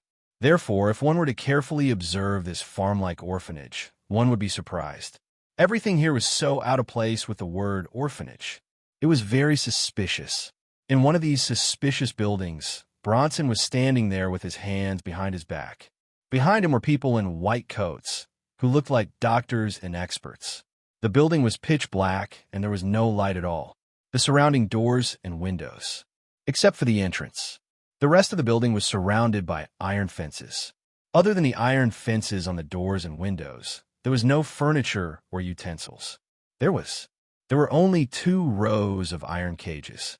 Inside the iron cages, the cages were of different sizes, shapes, and breeds. There were all kinds of Great Danes, Golden Retrievers, Shepherd dogs, Doberman dogs, collies, and even mixed breed hunting dogs, police dogs, and military dogs. They were all mercilessly locked up. They were lying listlessly in the iron cages. Their fur was slightly dull, as if they had not been carefully taken care of for some time. Their spirits were also extremely low. Their eyes were tightly shut, and only their ears and noses were moving, proving that they were alive. Apart from that, the limbs and shoulders of these various breeds of dogs were equipped with steel-like armor. Automaton. Although they were of different breeds, these automatons were all modified from real dogs and implanted with breasts. They were the same model as Rabi, the Garm series of automatons. In other words, these automatons lying listlessly in the iron cages were all Flay's family members whom she had risked her life to save. At this moment, Bronson was standing in the middle of the Garm series automaton, which was locked in an iron cage like a prisoner. His eyes were filled with coldness as he looked at these canines. The Garm series of automaton was once the proud work of Bronson's Divine Works. It was because of these proud works that Divine Works was able to obtain the exclusive right to operate the sonic manipulation. It was also the reason why Divine Works was able to enter the eyes of the British government and become a strong candidate for the next generation's main mechanical force. But now, these automaton were just a bunch of eyesore dogs in Bronson's eyes. Not only did they require a certain amount of funds to maintain, but their performance was also slowly falling out of Bronson's sight. They were also very unstable. Once the secret of their creation was discovered, Bronson would be arrested. How could Bronson find these dog-shaped automatons pleasing to the eye? Not to mention, all of them were now being used by others to threaten him. If it was not for the fact that he had not confirmed Wu Yan's death, Bronson would have declared these eyesore automaton useless. He would have cut them into pieces and thrown them into the sewers. That's right. The reason why Flay's mechanical heart suddenly went out of control was indeed because of Bronson. If Flay lost control during the duel with Loki and Raby suddenly barged into the battlefield to attack Wu Yan, there was a high chance that Wu Yan would die under Raby's sharp teeth. After all, Wu Yan was willing to threaten Bronson just to help Flay. Even if he reacted in time, he would not be able to do anything to Raby. On top of that, Flay's heart went out of control again. She was in danger of dying at any moment. Wu Yan would be even more cautious because of this and would be restricted in every way. It was not impossible for him to die under Raby's sharp teeth. Of course, Bronson felt that Wu Yan would not die so easily. Therefore, if Wu Yan did not die, then these automaton would be a means for Bronson to protect himself. With these automaton, even if Wu Yan knew that it was Bronson who did something to Flay and held a grudge against him, he would not directly report Bronson to the Magicians Association. If that was the case, Wu Yan would not be able to guarantee that Bronson would not destroy these automaton. Therefore, even if Wu Yan did not die, Bronson would bring these automaton to him tomorrow and negotiate with him. Based on how much Wu Yan cares about Flay, using these automatons could be considered as a write-off. Otherwise, if they were to break up, the chances of success would be 100%. Bronson was very confident in this kind of negotiation. After all, grasping a person's weakness was one of Bronson's specialties. Of course, Bronson was not the kind of person who would obediently hand over a hostage. Who knows if Wu Yan would go back on his words. Therefore, Bronson had come here to plant a safety net in the automaton's body. Bronson did not turn around. He used a cold voice to issue an order. Drag all these automaton into the workshop and add a component that disrupts the flow of magic power to the magic circuit. Hearing this, the staff standing behind Bronson were secretly shocked. One must know that the magic circuit of an automaton was directly connected to Eve's heart. Once a component that disrupted the flow of magic power was added to the magic circuit, and the component worked and disrupted the flow of the magic circuit of the automaton would be crushed, and Eve's heart would be damaged too. The automaton could be repaired no matter how damaged it was. Only Eve's heart, if it was damaged, it would be beyond saving. Bronson, this is equivalent to burying a bomb in the body of an automaton. Just hit it directly into the magic circuit. You don't have to worry about whether it will affect the body. Moreover, once the settings are touched, the magic power will be disrupted. Bronson waved his hand after finishing his sentence in an indifferent tone. By tomorrow, all the components must be completed. Yes, the workers did not resist and answered respectfully. Bang, bang, bang, bang, bang. Suddenly, there was a commotion outside and a series of gunshots reverberated in the air. Then, there was a series of screams. What's going on? The workers turned pale with fright. What happened? Bronson frowned. He had an ominous feeling in his heart, telling him that he had miscalculated something. Driven by this ominous premonition, Bronson rushed out of the building without saying a word and looked in the direction of the entrance. At the next moment, Bronson's pupils shrunk, and he knitted his brows deeply. Chapter 1645. Under the dusky night sky that looked like it was about to rain, the chaotic sounds of gunshots, rioting, and screams all disappeared the second before Bronson rushed out. When Bronson rushed out of the building and arrived outside, the scene he saw could be described as hell to some extent. The guards who were in charge of patrolling the area were all lying on the ground with smoking shotguns in their hands. On their bodies, blood flowed out from various damaged parts like a pool of blood, dyeing the ground red. Around these guards who were lying in a pool of blood, there were also automaton with wires and engine oil scattered all over the ground like corpses that had been dismembered. The smell of blood spread in the air. The smell of gunpowder and magic power shuttled back and forth in the air. With the guards and automatons lying on the ground, it was hard to tell if they were dead or alive. Together with the bloody scene, those who were not brave enough would have fainted. What was wrong with calling such a scene hell? But in the center of such a hellish scene, at the entrance of the gate, a figure stood there, wearing the uniform of the Walpurgis King Mechanic Academy and a knee-length black coat that looked like a knight's robe. The figure had his back to Bronson. He stood in the middle of the bloody ground, the guards lying on the ground, and the dismembered automatons. Magic ripples visible to the naked eye were fluctuating around the figure with his back to Bronson. The magic ripples turned into a tangible force that covered the pitch-black blades, swords, spears, and halberds. The surface of these weapons was covered with a layer of dim light. Telekinesis. The intruder used telekinesis. He controlled the pitch-black weapons and used them to take down all the guards here, destroying them one by one. The performance was not too bad. It was definitely not a good automaton either, an intruder, and Bronson had only seen him once. But he was very familiar with this intruder. Staring at the figure who was standing in the middle of the guards and automaton who were lying on the ground with black weapons floating around him, Bronson muttered with a gloomy expression. Scarlet Eyes, the intruder. Of course it was Wu Yin. Yo, President Bronson. Wu Yin turned around and looked up, revealing a pair of wine-red eyes to Bronson. His face was calm as he spoke indifferently. We meet again. Indeed, we meet again. Bronson glanced at the guards lying in a pool of blood. It was just a glance, and he no longer paid attention to them, as if they were not his people, but strangers. He cast his sharp gaze on Wu Yin. And under such circumstances, such a time, such a scene, this really surprised me. Actually, I don't want to see that face of yours anymore. Wu Yin spoke in an indifferent tone, his wine-red eyes flashing with a cold light. Unfortunately, I said that if you do something you shouldn't do, I will give you a big surprise. Indeed, it is quite a surprise. Bronson sighed, as if he was regretting something.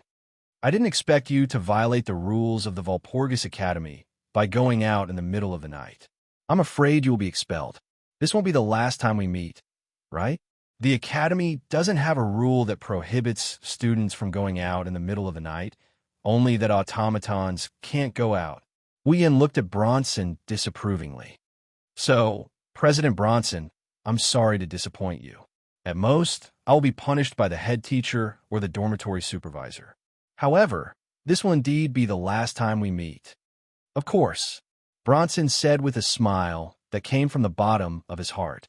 Although there isn't a rule that prohibits students from going out in the middle of the night, I remember there is a rule in the academy. If a student attacks a commoner, they will be sentenced to death. Sir, are you looking for death? I'm sorry to disappoint President Bronson as well. Wu Yin retracted his expression and walked towards Bronson step by step. I'm here to be the messenger of justice. I'm here to dig out all the disgusting experiments you've conducted here, including the modifications you've done to the human body, the dissection and the abandonment of the human body. Bronson's breath caught in his throat. Those artificial camouflage children should all be here, right? Wu Yin glanced at the buildings around him. Also, those failed modifications that were intended to be used to make bandoliers should also be stored here, right? Bronson's expression changed again and again, finally turning into a murderous expression. You sure know a lot. You won't live long if you keep doing that. Sir Scarlet Eyes. What a coincidence. In many people's eyes, I deserve to die, but I'm still alive. Wu Yin raised his hand. So, you'll have to kill me right here, or you'll be the one who dies. Wu Yin waved his hand, and the black weapons that were locked in place by Wu Yan's telekinesis shuddered. They tilted and aimed at Bronson with their sharp points. They sliced through the air and landed on Bronson without mercy. What a joke. Facing the pitch-black weapons falling down like raindrops, Bronson spat out these creepy words. You didn't even bring your automaton with you, and you dare come here? You're digging your own grave. This way, Bronson won't have to think of another way to get rid of Wu Yin. He can just kill Wu Yin right here and now. When the time comes, all he needs to do is to use the guards lying on the ground and the broken automaton as evidence to prove that Wu Yin broke in and started a massacre. Even if Bronson kills Wu Yin, no one will pursue the matter. Isn't that just digging his own grave? Let me show you the masterpiece of the Angel series, which is even more sophisticated than the cherubim. Bronson extended his hand. A powerful magical force flowed out of his hand and turned into a ray of light that shot into one of the buildings around him. Come to me, Lucifer. As soon as he finished speaking, the sound of something breaking through the air could be heard from the building that was filled with magical force. Immediately afterwards, a golden stream of light shot out and arrived in front of Bronson in an instant. With an unnatural gust of wind, it shot up into the sky like a meteor and collided head-on with the pitch-black weapons that were falling down like raindrops. Clang, clang, clang, clang. The golden streams of light nimbly streaked across the air, striking the pitch-black weapons one after another like a whirlwind, sending them flying in all directions. Not long after, a series of crisp, clanging sounds rang out. None of the nearly 100 pitch-black weapons landed on Bronson. They were all knocked away by the golden, flowing light, either piercing into the ground or the surrounding buildings, scattering all over the place. Only then did the golden light appear in front of Bronson. It was a sword that was over 2 meters long. It was completely gold in color and had a mechanical face on the hilt. Apart from the color and some details, the sword was exactly the same as the sword that Cherubim transformed into. And the unnatural wind that flowed around the sword just now was actually a hot wind that contained an extremely high temperature. Hot gust manipulation. Needless to say, it was definitely the same type of machine as Cherub, the Angel series of automaton. With this excellent automaton, the one standing in front of Wu Yin would be the one who almost took the throne of the Demon King and became the champion of the Night Gathering. Your magical force seems to be a lot stronger than the pro-camouflaged children, Bronson said coldly. A monster like you must be able to help me complete a lot of research, right? Chapter 1646. Whoosh! Accompanied by a sharp whistling sound, the golden greatsword shot out like a bolt of lightning. The blade surged with a super hot wind, like a golden streamer with a fiery edge flashing past. Bang, bang, bang, bang, bang. Compared to the sharp whistling sound, it was much more chaotic. Gunshots, like machine guns, shook violently from the opposite side, instantly drowning out the sharp whistling sound. Amidst the chaotic gunshots, it wasn't bullets that shot toward the golden streamer, but a variety of pitch-black sabers, swords, spears, halberds, and all kinds of weapons covered in azure light. The medium that shot out these pitch-black weapons was not a bow, arrow, or cannon. Instead, it was a crimson space that stood in the middle of the space like a door. In the crimson space, ripples constantly reverberated. Every reverberation was accompanied by a pitch-black weapon emerging from it. Like an arrow leaving the bowstring, it shot wildly and rushed straight ahead. The atmosphere was shaking and the wind was howling. Like an ever-victorious general charging into an army of thousands of men and horses, the golden streamer erupted with a super-hot wind.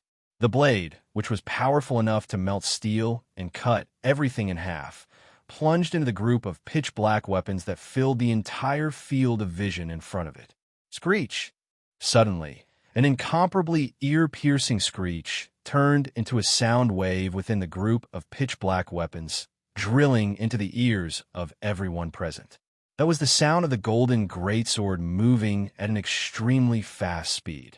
The pitch-black weapons that came close to it were all knocked away. Because there were too many pitch-black weapons, the golden greatsword was almost knocking away dozens of weapons in a second. As it flew forward, it also knocked away the pitch-black weapons that came crashing toward it head-on. Therefore, the overly fast collision sounds mixed together to form such a sharp, ear-piercing buzzing sound. However, that ended quickly. The golden greatsword was indeed very sharp. Under the enhancement of the ultra-high temperature of more than thousands of degrees, it could be said that it could cut through anything. But it couldn't cut through those seemingly ordinary pitch-black weapons. Not a single one. So, no matter how sharp the golden greatsword was, no matter how powerful the sudden attack was, the speed of the sudden attack became slower and slower under the continuous collision of pitch-black weapons. Clank! Finally, the sound of steel colliding with steel sounded. The golden greatsword still couldn't break through the storm-like weapons. When the sudden attack slowed down to a certain extent, instead, it was bounced back by the pitch-black weapons. Seeing this scene, Bronson controlled the Angel series automaton named Lucifer to return the golden greatsword to his side. Looking ahead, his face was so gloomy that it seemed like water was about to drip from it. In front of him, the crimson space was still rippling, and pitch-black weapons were poking out one after another, as if they would never run out. Bronson's face was extremely unsightly. What exactly is that crimson space? What exactly was the pitch-black weapon that even Lucifer, who had been enhanced by several thousand degrees Celsius, could not cut through? It was impossible for Bronson to know that even if the wind was enhanced by tens of thousands of degrees, it might not be able to cut through those pitch-black weapons. After all, even if it was only hardness and sharpness, those pitch-black weapons were still noble phantasms. If Wu Yan's level wasn't restricted, his power would be severely limited. Otherwise, Lucifer's Angel series automaton would have been smashed into smithereens by the rain of noble phantoms, let alone knocking away so many noble phantoms. If Wu Yan's skills were not restricted, and he could not even use his superpowers, he could only use his telekinesis to squeeze the noble phantasms into the shape of weapons, which greatly reduced the power of the noble phantasms. Otherwise, Lucifer would have been broken. What's wrong? President Bronson. Standing in front of the crimson space, Wu Yan looked like a god in control of this space. His wine-red eyes matched the crimson space behind him. He looked at Bronson with a mocking smile. He extended his hand and grabbed a black spear. Didn't you want to kill me and dissect me for research? After that, Wu Yan lifted the pitch-black spear from his shoulder to his back and threw it with all his might. Whoosh! With the help of his telekinesis and strength, the pitch-black spear shot out as fast as lightning. Bronson only saw a flash of black light in front of him, and the pitch-black spear was less than 5 meters away from him. Goo! Bronson's face darkened, and he raised 2 fingers. A magical mist rose from his body and entered the golden greatsword beside him. Suddenly, the golden greatsword spun, and in a strange sound, it disintegrated into a humanoid automaton. It was none other than Lucifer. His appearance was similar to Angel G's. He was also over 2 meters tall. He had 2 giant blades on his wrists and 3 pairs of wings of different sizes on his back. His entire body was golden in color. He was a humanoid robot with a strange appearance. He was an angel. Nimbly, it took a leap and arrived in front of Bronson. It raised the giant blade on the back of its wrist high above its head and slashed down viciously. Clang! The pitch-black spear that was about to reach Lucifer was knocked away. It spun like a dart and stabbed into the wall of a building not far away, shattering a large number of bricks. It didn't break. Bronson stared at the pitch-black spear that was stuck in the wall. His eyes were filled with doubt. What is it made of? Is it a magic equipment? Magic equipment was a tool that was equipped with magic circuits and could perform magic. Magic equipment did not have Eve's heart. Therefore, it did not have intelligence and life like an automaton. It was just a tool used to perform magic. Although it had magic circuits, it did not have intelligence and life. It could not control the magic circuits and perform magic like an automaton to reduce the burden on the user. Therefore, the user of the magic equipment had to control the magic circuits in the magic equipment to perform magic. Using musical instruments as an example, an automaton was a musical instrument that could magically play on its own. Meanwhile, magical equipment was just an ordinary musical instrument that required a player to play it. As such, it was rare for magic equipment to appear in a battle. After all, compared to magic equipment, an automaton only needed to be injected with magic to activate its magic circuits. It was undoubtedly more useful. Since Lucifer was still unable to break the ordinary-looking weapons with his magic, it meant that the weapons must have been specially crafted to carry some kind of magic circuit, right? Then, Bronson glanced at the crimson space behind Wu Yen. That crimson space, is it a magic equipment too? It doesn't matter if it's a magic equipment or a magic artifact. As long as it can kill you, it's a good tool. Wu Yen curled his lips into a smile when he heard Bronson's question. Besides, it can also be used like this. Wu Yen reached out his hand and snapped his fingers. Buzz! In an instant, crimson spatial ripples abruptly rose from the space around Bronson and Lucifer, covering them in all directions. Bronson felt a chill run down his spine. Without any hesitation, he jumped onto Lucifer's back. Lucifer leapt into the air with Bronson on his back. Almost at the same time, pitch-black weapons abruptly shot out from the crimson spatial ripples around Bronson, piercing through the air and slicing through the space where Bronson was just a moment ago. If Bronson had not asked Lucifer to bring him away in time, he would have been sliced into pieces by now. However, Bronson did not feel happy. Instead, his eyes widened. Above Lucifer, a huge crimson spatial ripple started to fluctuate. Chapter 1647. It was as if the sky was dyed crimson. A huge crimson spatial ripple reverberated in the air above Lucifer, who was carrying Bronson. In an instant, the ripple expanded to a diameter of 10 meters and covered the entire sky above the orphanage. Your Lucifer, transformed into a sword, seems to be quite big.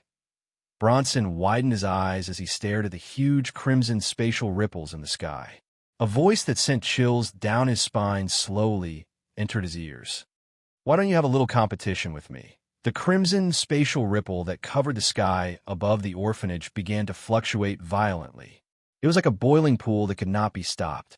Immediately, a huge, pitch-black sword that was more than 20 meters long, like a skyscraper, slowly emerged from the crimson spatial ripple. Bronson's expression changed abruptly as the sword fell from the sky like a mountain. The pitch-black greatsword covered Bronson's entire field of vision. All he could see was the incomparably sharp, pitch-black tip of the sword that was flashing with a deadly cold light. It violently cut through the air, and under the crazy vibrations of the atmosphere, it fell heavily towards Lucifer, who was carrying Bronson. Feeling the huge pressure from above and the shadow of death that was gradually approaching, Bronson roared at the top of his lungs. He frantically urged the mana in his body as if he was trying to squeeze the blood out of his veins. He desperately squeezed out the mana that was strong enough to tear his body apart. There was no doubt about it. This was the first time in his life that Bronson had tried so hard. It was also the first time in his life that Bronson had urged such a huge amount of magic. The majestic magic exploded in the form of a hurricane and turned into steam that flowed into Lucifer's body. Lucifer's body was wrapped in a layer of visible magic film. He let go of Bronson, and a ferocious hot wind surged out from his body and swept across the entire area. Ignoring his falling master, Lucifer raised his head, and his body suddenly twisted and changed shape. He turned into a huge golden sword. Along with the super hot wind, which made the space creak as if it could not bear the burden, it shot into the sky. The huge black sword that covered the sky and the golden sword that was glowing with a fiery red-hot wind was like a needle against an awn, like a mountain crashing into a meteor in the sky above the orphanage. They collided violently. Boom! With a deafening sound. A thunderous roar resounded. A burst of violent wind and waves exploded out, bringing with it an impact that made people feel as if they would be crushed into dregs. It enveloped the entire orphanage. Without the slightest suspense, the stone houses made of stone bricks were like glass as they were cleanly blown apart by the shock wave. The stone roofs were also mercilessly blown away, and even the surrounding fields were flattened out in small pieces. By the time the shock waves dissipated and the violent rumbling disappeared, the scene had completely changed. The buildings became dilapidated, as if they were abandoned houses. They were so fragile that even a strong wind could blow them down. The ground cracked inch by inch like a spiderweb. A layer of the ground in the center of the field was shaved off, revealing a pit filled with smoke and dust. In the pit, Bronson knelt on the ground, his skin covered with scars. His face was filled with pain, and he could not stop gasping for breath. Not long after, he spat out a mouthful of blood. Bronson's injuries were not caused by the attack, but by the excessive consumption of magic power. His body could not bear the burden, which caused his skin to crack and his internal organs to be damaged. Compared to Bronson, Lucifer's appearance was much more miserable. Standing in front of Bronson, Lucifer's originally golden body was now covered with scorch marks. Smoke was rising from his body, and there were even traces of electric sparks. Obviously, part of his body had been damaged. What was worse was that one of the 3 pairs of wings on Lucifer's back, which had golden feathers as hard as steel, was in tatters. One of the 2 giant blades on the back of his wrist was also broken in half. Obviously, even though Bronson had gone beyond his limit and supplied Lucifer with magic power, Lucifer was still no match for the pitch-black giant sword that was as big as a skyscraper. Of course, in order to achieve this, Wu Yin did not have it easy either. Standing in front of Bronson and Lucifer, his face was slightly pale and he was panting. Although he was in a much better state than Bronson, one could still see the faint tiredness in his eyes. However, it was not surprising that he would end up like this. Without superpowers, he could only use telekinesis to squeeze the iron sand into the shape of a weapon. The burden on him was not ordinary.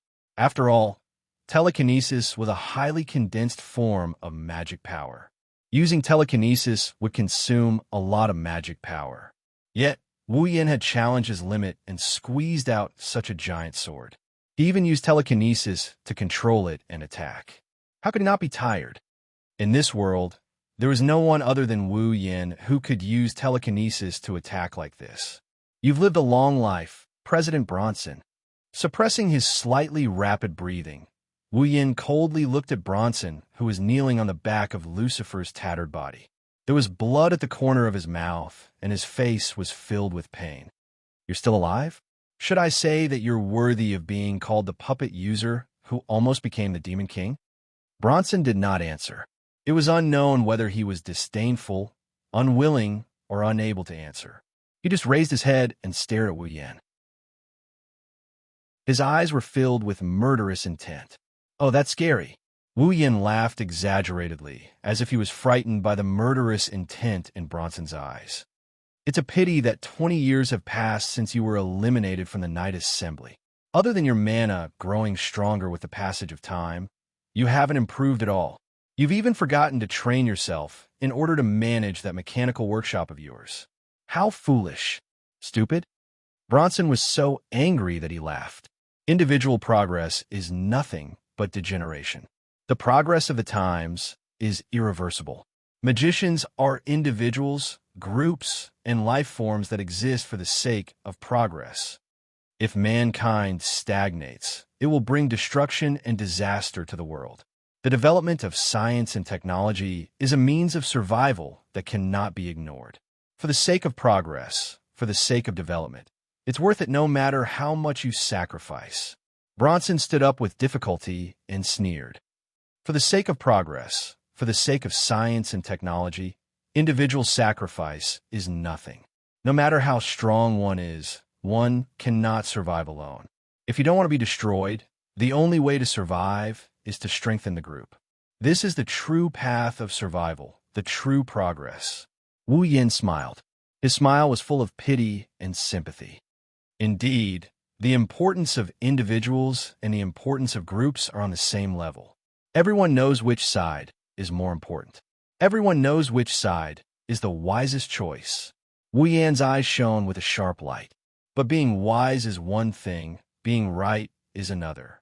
For the sake of progress and development, are you going to sacrifice those innocent people who have the right to live and whose freedom and lives were mercilessly taken away by you?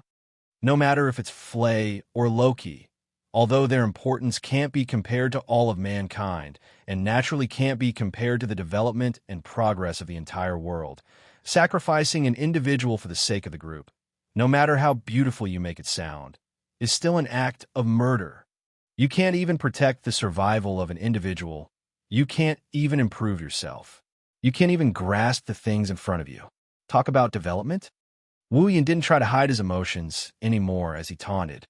How laughable and foolish. Bronson looked as though he was insulted. His face was filled with anger and haze. Of course, Wu Yin was indeed insulting him. There was no need to doubt it. Progress and development have nothing to do with me. I've only come here to fulfill my promise. At the same time, I've come to give you a big surprise. At the same time, I've also come to avenge Flay. I've also come to avenge her. Wu Yin extended his hand. From the crimson space behind him, a ray of light flew out and landed in his hand. It was a card. Didn't you say that no matter how strong an individual is, he is still an individual? Wu Yin raised the card in front of his heart and looked at Bronson. Then I'll let you see with your own eyes what kind of individual strength will destroy everything that you've spent 20 years building for the sake of the group. Chapter 1648. A card? Seeing his opponent, whom Bronson no longer dared to underestimate, take out an ordinary card and put away the crimson spatial ripples that had made Bronson's scalp tingle and made him worry about what kind of weapon would be shot out, Bronson's heart began to beat faster. Bronson silently endured the injuries on his body caused by the excessive amount of mana that he had just exerted. Then, he channeled a trace of mana to his eyes and covered them. Bronson's eyes glowed under the cover of the mana. He could see the card that Wu Yin held in front of his heart. It was a rectangular card that was less than 20 centimeters long and less than 10 centimeters wide. The color of the card was brown. A picture of a crazy warrior holding a great sword was engraved on the front of the card. Right below the design, there was a line of words written in golden font. Bronson frowned as he looked at the line of golden letters. Berserker? What is that? Although he thought so, Bronson did not dare to be careless. Even that space could shoot out any kind of weapon. The crimson space, which was as large as a skyscraper, had almost taken Bronson's life. At that moment, his adversary had put away that great weapon of mass destruction and had taken out an ordinary card. What did this mean? It meant that either Wu Yin was crazy and wanted to make fun of Bronson so that he would not die so quickly, or it was something more terrifying than the crimson spatial ripples. Was Wu Yin really crazy? The answer was obvious. Impossible. So, it could only be something more terrifying than the crimson spatial ripples. Bronson realized this. Bronson could not wait any longer. No matter what you're going to do, Bronson clenched his teeth. Ignoring his body that was still wailing, he channeled his mana and let it seep through his blood. His body was covered with wounds. Blood gushed out of his body. It was sucked into Lucian's body. What do you think? Do you think I'll just sit here and watch? After replenishing his mana, Lucifer once again activated the magic circuit of hot wind manipulation. His charred and smoking body seemed to have turned into the eye of a typhoon. A fiery red tornado formed by super hot winds swirled around his body. Crack! Then Lucifer lowered his body. One of the steel-like feathers on his back was destroyed. The remaining 2 pairs of wings slowly spread out and the steel feathers shot out like bullets. They shot towards Wu Yin with sonic booms. Looking at the steel feathers coming at him like bullets, he took a deep breath and closed his eyes. Class card, Berserker, limited expansion. His incantation reverberated in the air. Mana flowed like water from a broken dam. It flowed through Wu Yan's hand and into the Berserker rank card. In the next moment, the magic power that surged into the Berserker class card turned into the most dazzling light that enveloped the entire rectangular card. Buzz! The mana roared through the space, setting off a gust of wind and dust. Together with the dazzling light, it covered Wu Yan's body. Whoosh, whoosh, whoosh, whoosh. On the other side, the steel feathers cut through the air like roaring bullets that swept towards the enemy. They crossed the space and shot into the magic light that brought up a gust of wind and dust. Clang! However, when the steel feathers shot into the magic light, a sharp sound of metal clashing resounded in the air above the dilapidated orphanage. Bronson could clearly see that as the sharp sounds of metal clashing resounded, the steel feathers that were supposed to pierce through the enemy with irresistible force were knocked away like garbage and fell to the ground one by one. Bronson endured the pain in his body due to the forced activation of his mana and stood up with difficulty. He cast his gaze towards the flash of mana and was immediately stunned. Bronson thought that Wu Yin was going to use some means to summon his automaton. But when he saw the situation in the magic light that dimmed, Bronson knew that he was wrong. In the dimming light, Wu Yan's figure once again entered Bronson's sight. He was still wearing the student uniform of the Walpurgis Wong Li School of Mechanics and the pitch-black coat that resembled a knight's robe. His wine-red eyes glowed as he stared at Bronson, reminiscent of a lone wolf that had set its eyes on its prey. After such a huge commotion, Wu Yan didn't change at all. If there was a change, it would be that in Wu Yan's hand, there was something that no one could ignore. Wu Yan flipped his hand and held it horizontally above his head. It looked like an earth-colored rock block. One of the sides of the blade looked like a ferocious beast's fangs. It's so blunt that it's hard to believe. The handle of the blade was wrapped in bandages. It's a large axe sword. Looking at the axe, which seemed to be made of rock and looked more like a blunt weapon without a handle than a sword, Bronson felt goosebumps all over his body. Not for any other reason, but because Bronson could smell the sin of death from the shape of the axe. If the sword that Lucifer transformed into was like a divine sword used by gods to slay demons, then the axe in front of him was like a monster used by demons to slaughter and destroy lives.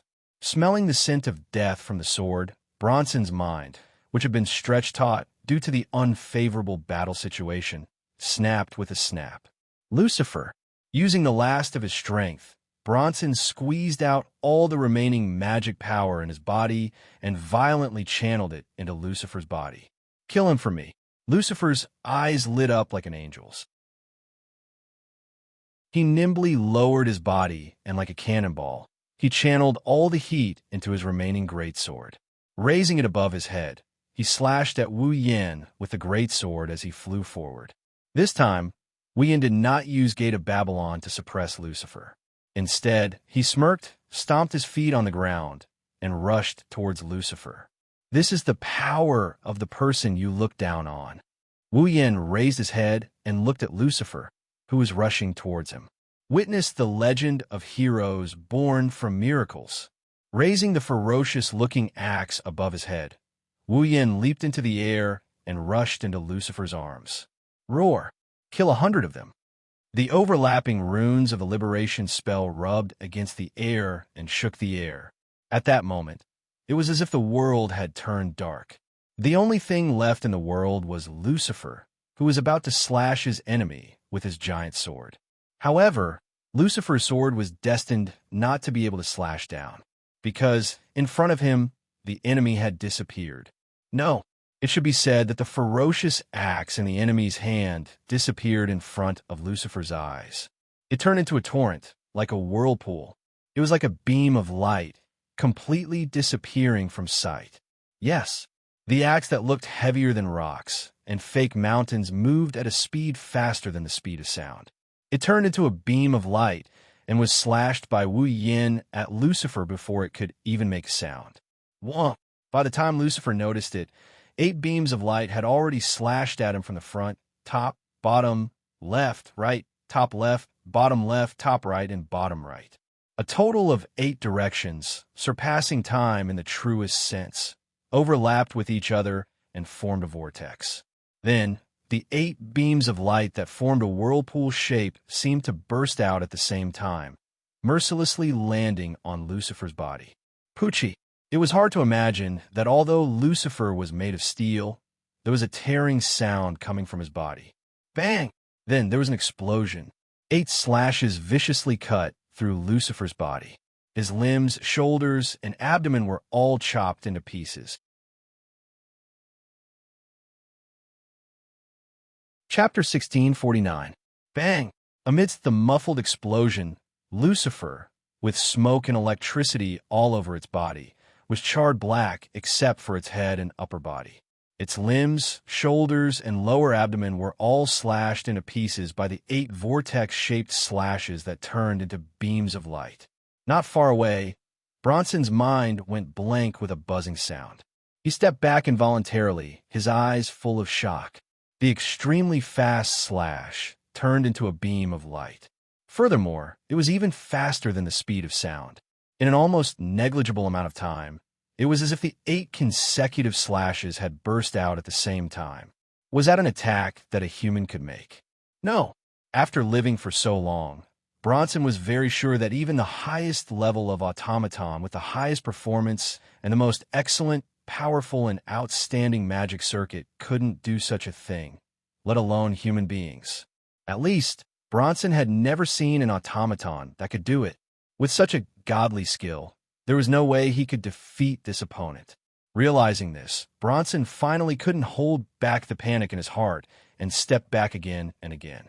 But soon he calmed down. Although the godly skill of 8 consecutive slashes was indeed incredible, Wu Yin had made a fatal mistake. An automaton wasn't a human. As long as Eve's heart wasn't damaged, even if its head was chopped off, the automaton could still repair it, let alone its limbs, shoulders, and lower abdomen. Lucifer was seriously damaged, but its Eve's heart wasn't damaged. Its magic circuit could still be activated, and it could still fight. He hadn't lost yet. Unfortunately, Bronson was wrong again. The real Kill 100 was a bow and arrow type noble phantasm. According to legend, the bow and arrow used by the greatest Greek hero Hercules to kill the immortal Hydra was Hercules' most trusted noble phantasm. And after killing the Hydra, Yi Zichen was stunned. Even if other weapons were used as means, Hercules could also use moves that imitated the noble phantasm's ability. This was because the Real Kill 100B skill was able to release 9 tracking lasers. Therefore, when other weapons were used as means to imitate the noble phantasm's ability, what was released was a 9-hit combo that was released at a high speed by combining all the attacks. Therefore, the Kill 100 that Wu Yin released with a large axe in his hand was a move that was as powerful as a noble phantasm's ability. It had a 9-hit combo, and just now, Wu Yin released an 8-hit combo. Bang! Bronson took a heavy step forward. Only Lucifer's broken body remained in his sight. Sparks, gears, and electric wires were coming out from its limbs and lower body. Wu Yin raised the axe in his hand once again and swung. Swoosh! The crisp whistling sound swept the wind and blew in all directions. Bronson could only see a laser-like beam of light blooming in front of Lucifer. Then, the beam turned Lucifer's and pierced into Lucifer's chest. Slash! This time, Bronson heard the tearing sound clearly. The beam of light tore Lucifer's chest apart, penetrated his heart, and came out from his back. It returned to its original form of an axe. The axe was huge, and when it pierced through Lucifer's body, it almost pierced through the rest of Lucifer's body. When Bronson came to his senses, Lucifer's body was still pierced through, hanging on the axe in Wu Yan's hand. The calm expression on Bronson's face froze. Bang! Lucifer's body, which was hanging on the axe, emitted electric sparks. Then, with a loud explosion, it exploded into pieces. The machine-like head was thrown into the air and then fell heavily on the ground. It rolled a few times and came to Bronson's side. It was only then that Bronson realized what had happened. He really lost. He lost to a kid who was still studying in the academy, who didn't even go through the baptism of the night party, who didn't carry an automaton, who threatened him, and whom he planned to kill not long ago. Phew! Wu Yin waved the axe in his hand, which didn't match his body size. He turned around and looked at Bronson with a sneer on his face. He lifted his feet and walked towards Bronson. This is the strength of an individual that you look down on the most. Are you satisfied? Bronson looked at Wu Yin walking towards him. He couldn't help but take a step back. There was a trace of panic on his face. His eyes wandered left and right, as if he was trying to find an escape route. However, it didn't take long for Bronson to give up with a bitter smile. His opponent was an existence that could unleash 9 consecutive strikes at the same time, as if they had turned into beams of light. No matter how fast Bronson was, could he be faster than the speed of sound? Could he be fast enough to turn into one of the 9 consecutive beams of light? There was no point in running away. This time I have indeed lost. Bronson admitted his defeat. He pretended to be calm as he looked at Wu Yin. But, do you really intend to kill me? Wu Yin didn't speak. He continued to approach Bronson with the axe in his hand. Even if you expose my secret actions and present the evidence of me breaking the taboo to the Magician Association, it won't do you any good, right? Bronson stared at the approaching Wu Yin. A drop of cold sweat slid down his cheek. Sir, you just want to take back those Garm series automaton, so I won't detain them. If you want to avenge Flay, you've done a great job this time, so there's no need for you to continue, right? Wu Yin didn't say anything. His footsteps were so loud that they could pound Bronson's heart. He stared at Bronson as if he's his prey. Step by step, he approached Bronson. I did tamper with Flay's heart. Therefore, I'm the only one who can restore Flay's heart to its original state. Sir! Bronson clenched his fist. His eyes were bloodshot as he stared at Wu Yin. If you wish, I can also restore Loki's heart to its original state. However, no matter how much Bronson said, Wu Yin's expression remained impassive. Only the sound of his footsteps and the gaze of a predator staring at its prey made Bronson's heartbeat accelerate to the limit. His blood started pumping faster and faster. Sir! As if he was forced to a dead end, Bronson spoke in a deep voice. Is there a need to be so ruthless? A mocking smile appeared on Wu Yin's face. It told Bronson whether he was going to be ruthless or not. This time, Bronson understood. This person won't let me go. If I don't think of a way, I will die. I will die. Bronson's heart skipped a beat. He reached into his pocket and pulled out a pistol. He aimed at Wu Yin and pulled the trigger without hesitation. Bang! Clang! A gunshot and a clashing sound echoed in the surroundings at the same time. The trajectory of the bullet shot out from the muzzle of Bronson's pistol seemed to have been seen through. A hatchet was swung downwards, deflecting the bullet that shot out explosively. Bronson's mouth opened slightly. This was the last movement he could make. Bang! The axe and sword swept over from the side, fiercely slapping Bronson's body. Poochie! A mouthful of blood spurted out of Bronson's mouth. Then, like a kite with a broken string, Bronson's body flew high into the air before landing heavily on the ground. Then, Wu Yin appeared in front of Bronson. He looked down at the bleeding Bronson and raised his hatchet. Enough! At this moment, a figure appeared beside Wu Yin and grabbed his hand that was holding the axe and sword. No matter how sinful he is, you can't escape punishment if you kill him like this. Kimberly looked at Wu Yin with her blue eyes. So, leave it to me. Seeing Kimberly appear, Wu Yin knew he couldn't kill Bronson. He could only put down his hand and pout. Then I'll leave it to you, Miss Kimberly of the Magician Association. Kimberly smiled bitterly. She was speechless. Chapter 1650. Valpurgis Royal Mechanical Engineering Academy. Medical Department. When Flay woke up from her sleep, she opened her eyes and took in the light outside. When she regained her vision, what appeared before her eyes was a ceiling that was extremely unfamiliar to her. Flay absent-mindedly looked at the unfamiliar ceiling. She used nearly a minute to think again. She tried to sort out her thoughts and judge her current situation. However, after nearly a minute of thinking, Flay could only mutter those words in a daze. Kidnapped? If you want to be muddle-headed, wait until you're discharged from the hospital. Right after Flay's voice left her mouth, An impolite, reprimanding voice sounded from beside Flay. Flay was shocked, and she quickly stood up. Soon after, a person wearing a white coat and a professor's uniform appeared in Flay's field of vision.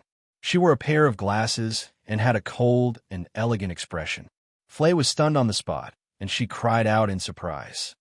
"Teacher Kimberly? Are you awake?" Kimberly did not show any concern for Flay's well-being. She also did not show any concern for Flay's body. At the very least, she did not show any concern on the surface. "Are you able to remember what happened before you fainted?" Flay tilted her head. Her face was filled with confusion.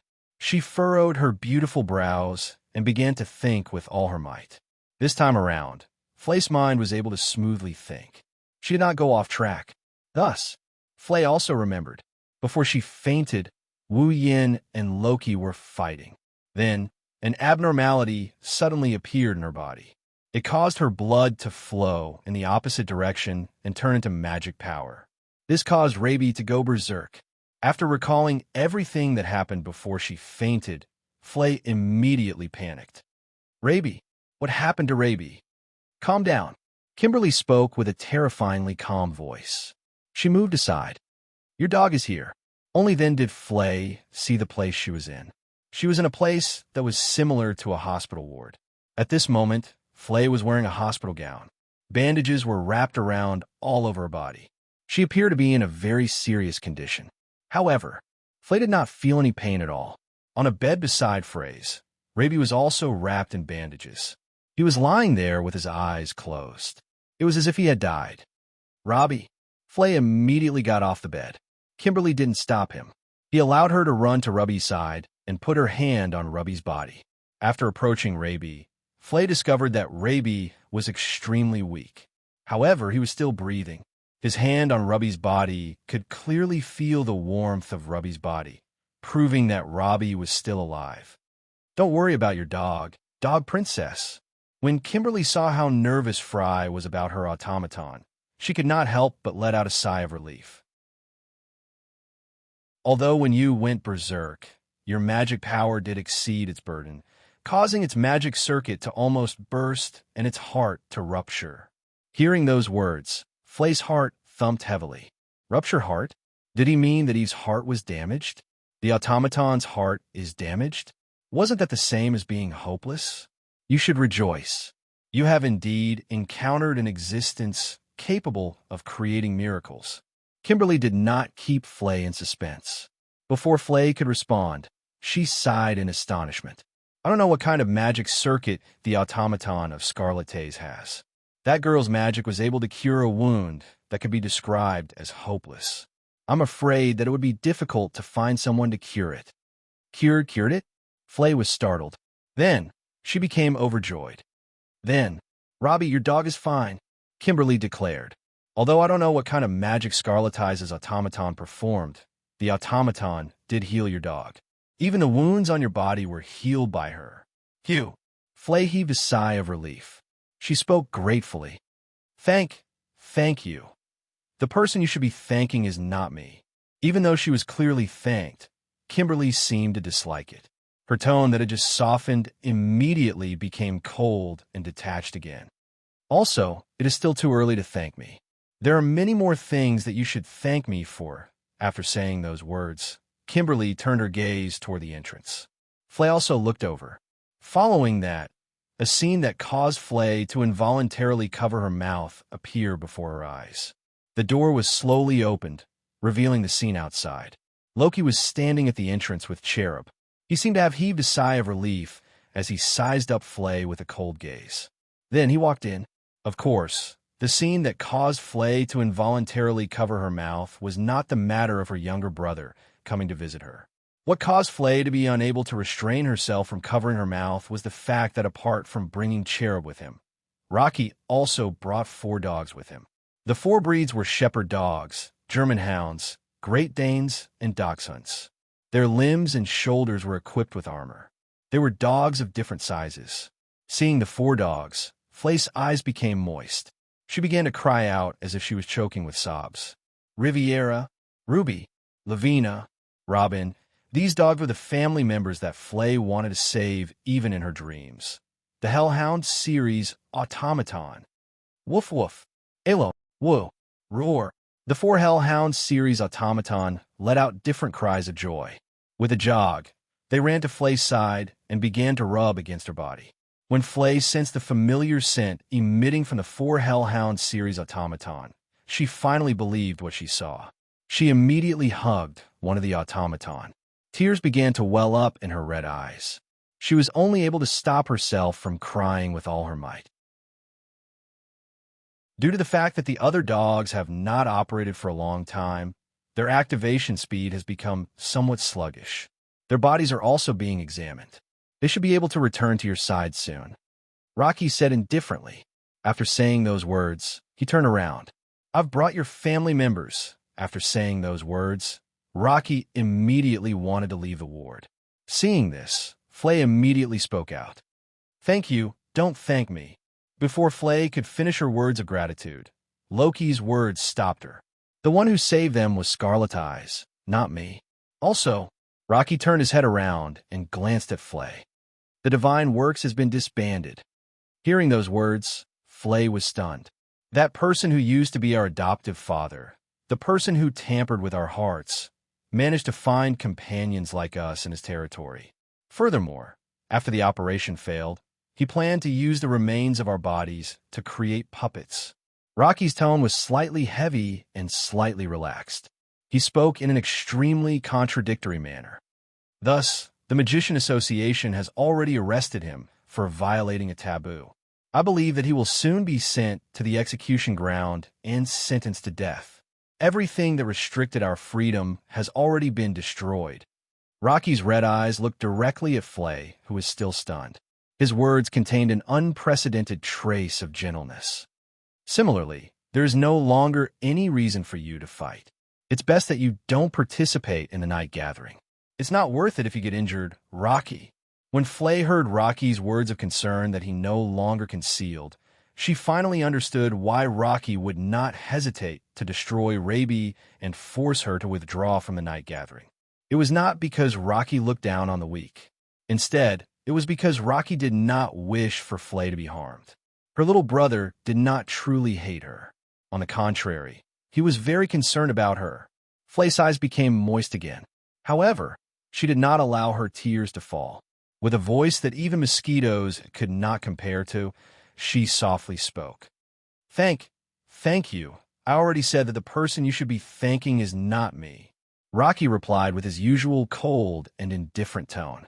If your injuries are healed, then quickly leave the hospital.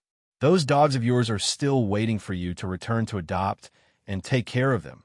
After saying that, Rocky brought Cherub with him and left without looking back. Your automaton will be kept as your personal belongings. Kimberly smiled, which was rare for her. That's why you should thank that guy. Flay wiped the corners of her eyes and nodded heavily.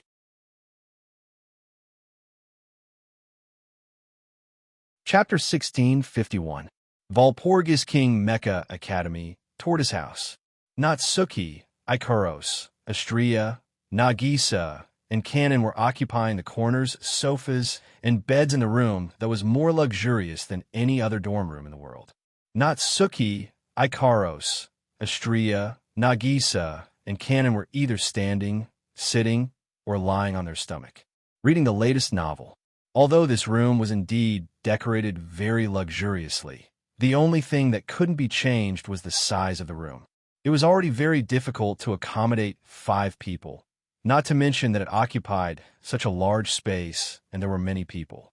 It was impossible to let the room fall into a state of silence. But now, the room was strangely quiet. Even Nagisa, who was usually the most talkative, kept her mouth shut, not saying a word. The group of 5 girls quietly occupied the corners of the room, the sofa, and the bed. Their gazes were all focused in front of them, which was the other bed in the room. Wu Yin crossed his legs and sat on the bed with his eyes closed. Mana swirled around his body, and it reverberated around the room. Wu Yin is in the middle of cultivating his magic power. In the fight against Bronson, Wu Yin didn't rely on the power of the automaton or the power of the girls. Even though Wu Yin had the upper hand, he did expend a lot of energy. Ignoring the fact that Wu Yin used telekinesis, which consumes a lot of his mana during that fight, Wu Yin didn't do anything.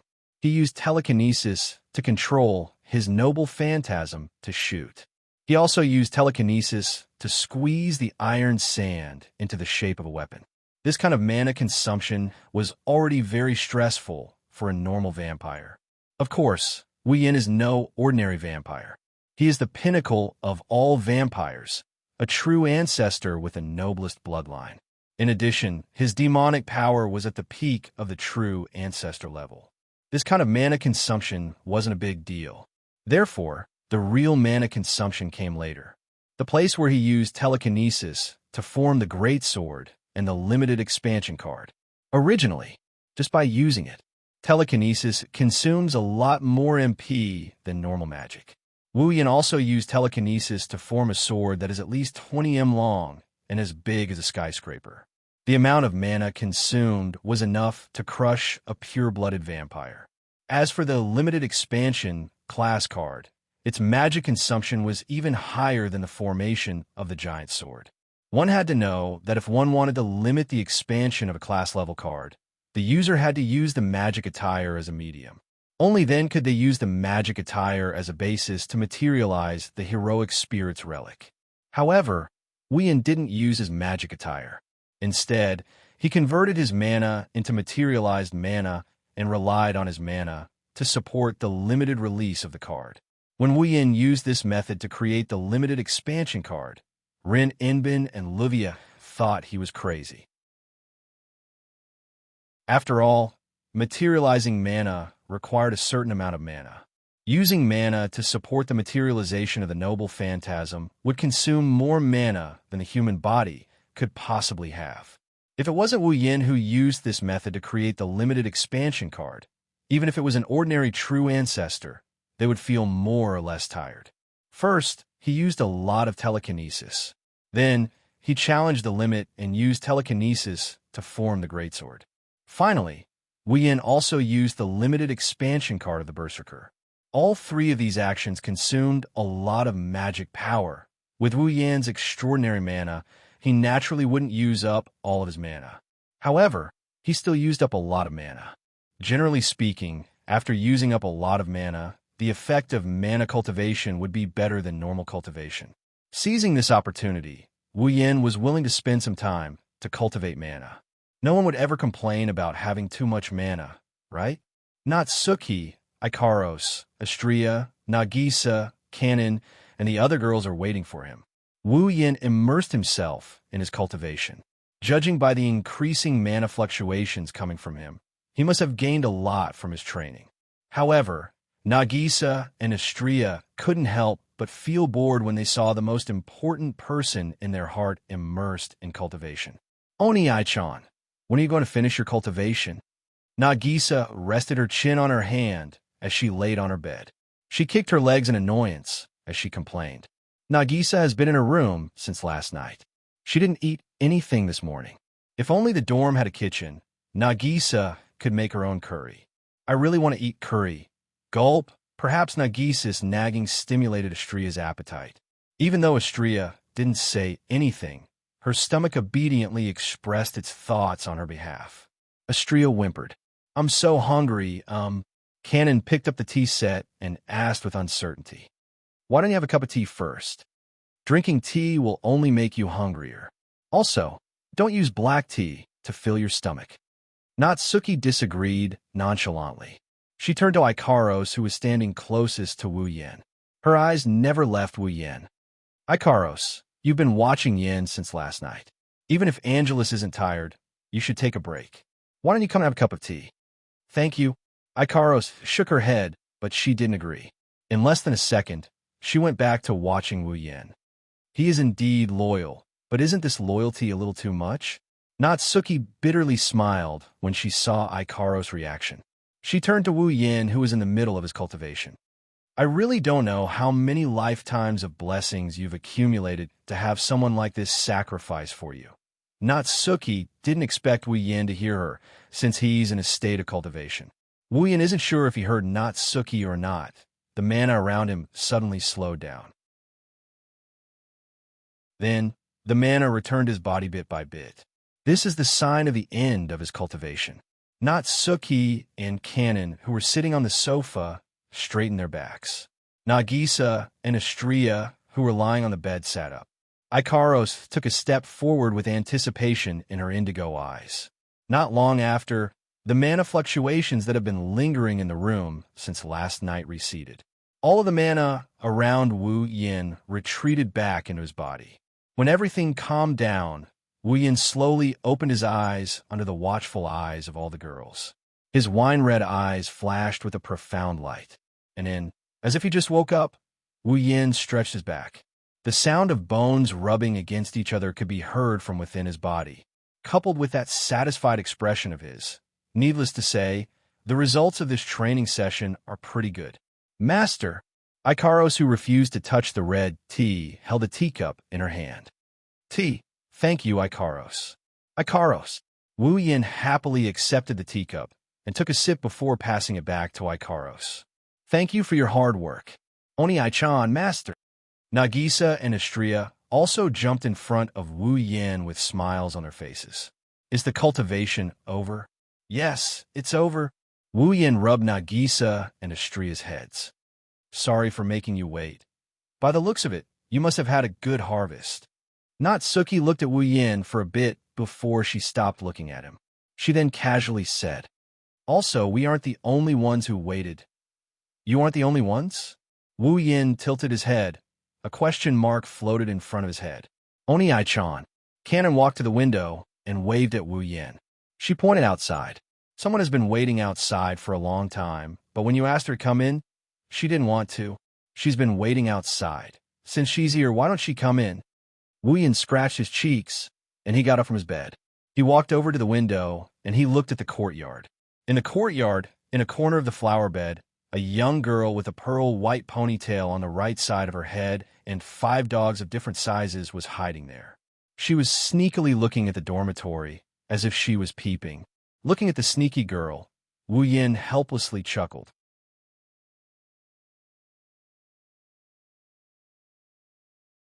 Chapter 1652. Flay stuck her head out from a flower bed that was large enough to hide a person. She was secretly looking at one of the windows of the male dormitory. She seemed to be waiting for something and did not want to be discovered. Of course, not wanting to be discovered was not a bad thing. Flay did not come to the male dormitory to do bad things. However, with Flay's hiding method, the probability of being discovered was almost 100%. Although the flower bed was large enough to hide a person, that was only possible if someone crouched down inside. However, Flay was lying on her stomach. Thus, her body was indeed hidden inside the flower bed. However, her feet and buttocks were exposed outside. Thus, who would not be able to tell that someone was hiding in the flower bed? Furthermore, Flay was also hiding in the flower bed by herself. However, the 5 dogs that Flay had brought with her were lazily playing in the surroundings. As if they were frolicking, they began to play in the surroundings. Thus, even if Flay had truly hidden her entire body in the flower bed, the people who saw this scene would definitely notice her. They would definitely feel speechless at this scene. At the very least, he thought that Flay would discover him when he walked out from the entrance. However, Flay had been looking at a certain window of the male dormitory the entire time. She did not even pay attention to the entrance. Thus, until now, he had not been discovered. Wu Yin, who approached Flay, felt speechless. If I were to ridicule her, I feel that I will lose if I do this. Xiao Chun rubbed his twitching eyes. Wu Yin walked to the flower bed where Flay was hiding. Flay did not notice Wu Yan's arrival, even when she arrived before the flower bed. However, those Gar series automatons noticed Wu Yan's arrival. One by one, they stood up. Flay was slightly startled. She finally noticed that something was amiss. She turned her head around and looked to the side. She noticed Wu Yin. Seeing Flay looking at him in a daze, Wu Yin wanted to laugh. However, he was unable to laugh. He could only laugh dryly. Are you playing hide-and-seek? Flay first shook her head in a conditional manner. Immediately after, she realized what was going on. She panicked, and her hand that was supporting herself on the ground slipped. It made the heavy body in front of him let out a bang sound. He landed heavily on the ground. Ugh, so painful, he cried out in pain. At the same time, he stretched out his hand and rubbed the pair of plump breasts that had the widest contact and suffered the most blows. Flay cried out with tears in her eyes. However, she did not know that the scene of her chest being rubbed was extremely stimulating to men. Gulp, seeing Flay kneeling before him with tears in her eyes and rubbing her plump breasts, Wu Yin involuntarily gulped down a mouthful of saliva. Immediately after, he turned his head away. Senior Fulei, you're here to look for me, right? Wu. Flay blinked her eyes with a perplexed expression. She only reacted a few seconds later and hurriedly stood up, leading the 5 dogs that had gathered around her. She faced Wu Yin with a gentle smile that had never appeared before on her face. Thank you for saving these children, my family, and me, and Loki. As expected, you're here to thank me. Wu Yin spread his hands and smiled. I've said it before. The reason why I helped you is because Ikaros wanted me to help you. Thus, if you want to thank me, you can say it to Ikaros. Perhaps she will be very happy that way. Then, Flay stood on her tiptoes and extended her head to look at the window of Wu Yan's room. Seeing her tottering appearance, Wu Yin was worried that she might fall down again. Where's Ikaros? She's in her room. Wu Yin smiled knowingly. What's wrong? Do you want to see Ikaros? Ugh. Flay hesitated for a moment and shook her head. Help me say thank you to her. No problem. Wu Yin straightforwardly agreed. Although Ikaros wasn't very familiar with Flay, the reason why she wanted to help Flay was because Flay's attitude toward her automaton touched Ikaros' heart. However, the two of them seemed to be getting along quite well. Ikaros wasn't good at interacting with others. It could even be said that she didn't interact with others at all. Flay was also clumsy and had a timid personality. It could be said that there wasn't a single person who interacted with Flay. On top of that, the two of them were naturally slow-witted. Having Ikaros become friends with Flay should be a pretty good choice, right? If possible, Wu Yin hoped that Ikaros would be able to make some friends. Flay wasn't a bad person either. From a certain perspective, matchmaking the two of them should be a pretty good thing. After making up his mind, Wu Yin was about to say something when Flay took out a bamboo basket. It was a bamboo basket filled with delicately made sandwiches that looked delicious. Thank you, gift. With an expectant expression, Flay placed the bamboo basket in front of Wu Yin. Do you want to eat? Thank you, gift. Wu Yin didn't suspect anything. He directly picked up a sandwich and swallowed it without caring about the taste. He planned to discuss Ikaros with Flay. However, reality proved that being so anxious would only bring harm to himself. After swallowing the entire sandwich, before Wu Yin could even open his mouth to discuss Ikaros with Flay, an extremely pungent taste rushed from his stomach to his brain. Wu Yan's mind went blank. Soon after, Wu Yan's facial expression changed at a speed that others would find difficult to match. Starting from the color of his skin, his face first turned green. Then it turned black. Then it turned red. Then it transitioned to green. In the end, his entire face turned deathly pale. Resisting the pain and dizziness brought about by the pungent taste in his stomach and brain, Wu Yin staggered back 2 steps. He looked at Flay with disbelief. You put poison in the sandwich? Whoa. With a panicked expression, Flay began to whimper. That's not poison. It's so disgusting. It's not poison. With a trembling finger, Wu Yin pointed at Flay. I was unable to tell what ingredient, cooking method, or seasoning this taste came from. If it's not poison, then what is it? That. Flay hugged Raby's neck and spoke in an incomparably wronged manner. That's the medicine I obtained from a medical department when I was discharged from the hospital this morning. Drugged? How is that not poisoning? Wu Yin was nearly driven mad. However, he discovered that something seemed to be wrong with his body. Starting from his stomach, a burst of heat began to run through his body. Like a stream of water, the heat flowed through his blood and flowed to all parts of his body. This caused Wu Yan's body to gradually heat up. Originally, Wu Yin was only treating this so-called medicine as a joke. After all, regardless of what sort of medicine it was, it was impossible for it to poison a true ancestor to death. However, now, Wu Yin was unable to ignore this so-called medicine. Evidently, this medicine was taking effect. Furthermore, it was a medicine that not even a true ancestor was immune to. Sensing that his body was becoming hotter and hotter, and his head was becoming more and more fuzzy, Wu Yin forced himself to maintain his final consciousness and glared at Flay. Exactly what sort of medicine did you put in there? Is it taking effect? Even though Flay was clearly being glared at, the timid Flay did not feel afraid for the first time. Instead, she stared at Wu Yin with an expectant gaze. In the next instant, Flay gave an answer that completely stunned Wu Yin. I also do not know what sort of medicine it is. Flay tilted her head. However, the professor from the medical department said that it could increase the reproductive ability of cows and horses. Increase the reproductive ability of cows and horses? Wu Yin cried out involuntarily. If a medicine that could increase the reproductive ability of cows and horses was eaten by a human, wouldn't it be equivalent to a powerful aphrodisiac? It was no wonder that not even a true ancestor was immune to this so-called medicine. That medicine was simply not something that could endanger one's life. No matter how strong a true ancestor's vitality was, they would not be able to do anything about this medicine.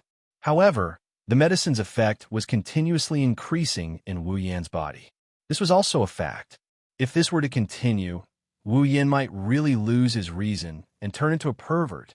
In fact, since earlier, Flay's body fragrance seemed to have been amplified by many times and entered Wu Yan's nose repeatedly. This caused Wu Yan's heart to burn with lust. Oh, my great ancestor! In a situation where he almost lost his rationality, Wu Yin cried out loudly to Flay. You've killed me. After he finished saying those words, Wu Yin hurriedly turned around and rushed out of the courtyard as if he was running away to prevent himself from pushing down this senior sister of his that he had only known for 2 or 3 days. During the entire process, Flay merely stared blankly at him. After a long time, she hung her head dispiritedly. Wu, I failed.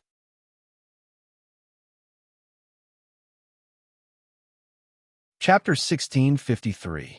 Ha! Ha! Ha!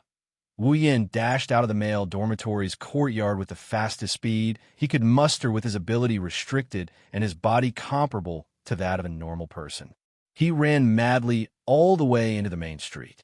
In his hazy consciousness, Wu Yin only wanted to get away from Flay as much as possible. He did not even think about where he should run to. Therefore, when Wu Yin realized that he had run out of the dormitory and arrived at the main street, he immediately cursed in his heart. The reason was very simple. Although the number of people on the main street was not as many as the number of people during lunch break and after school, it was still quite a lot. Among these people who were strolling in 2s and 3s on the main street, chatting and laughing with each other as they walked in all directions, there were quite a number of young and tender female students.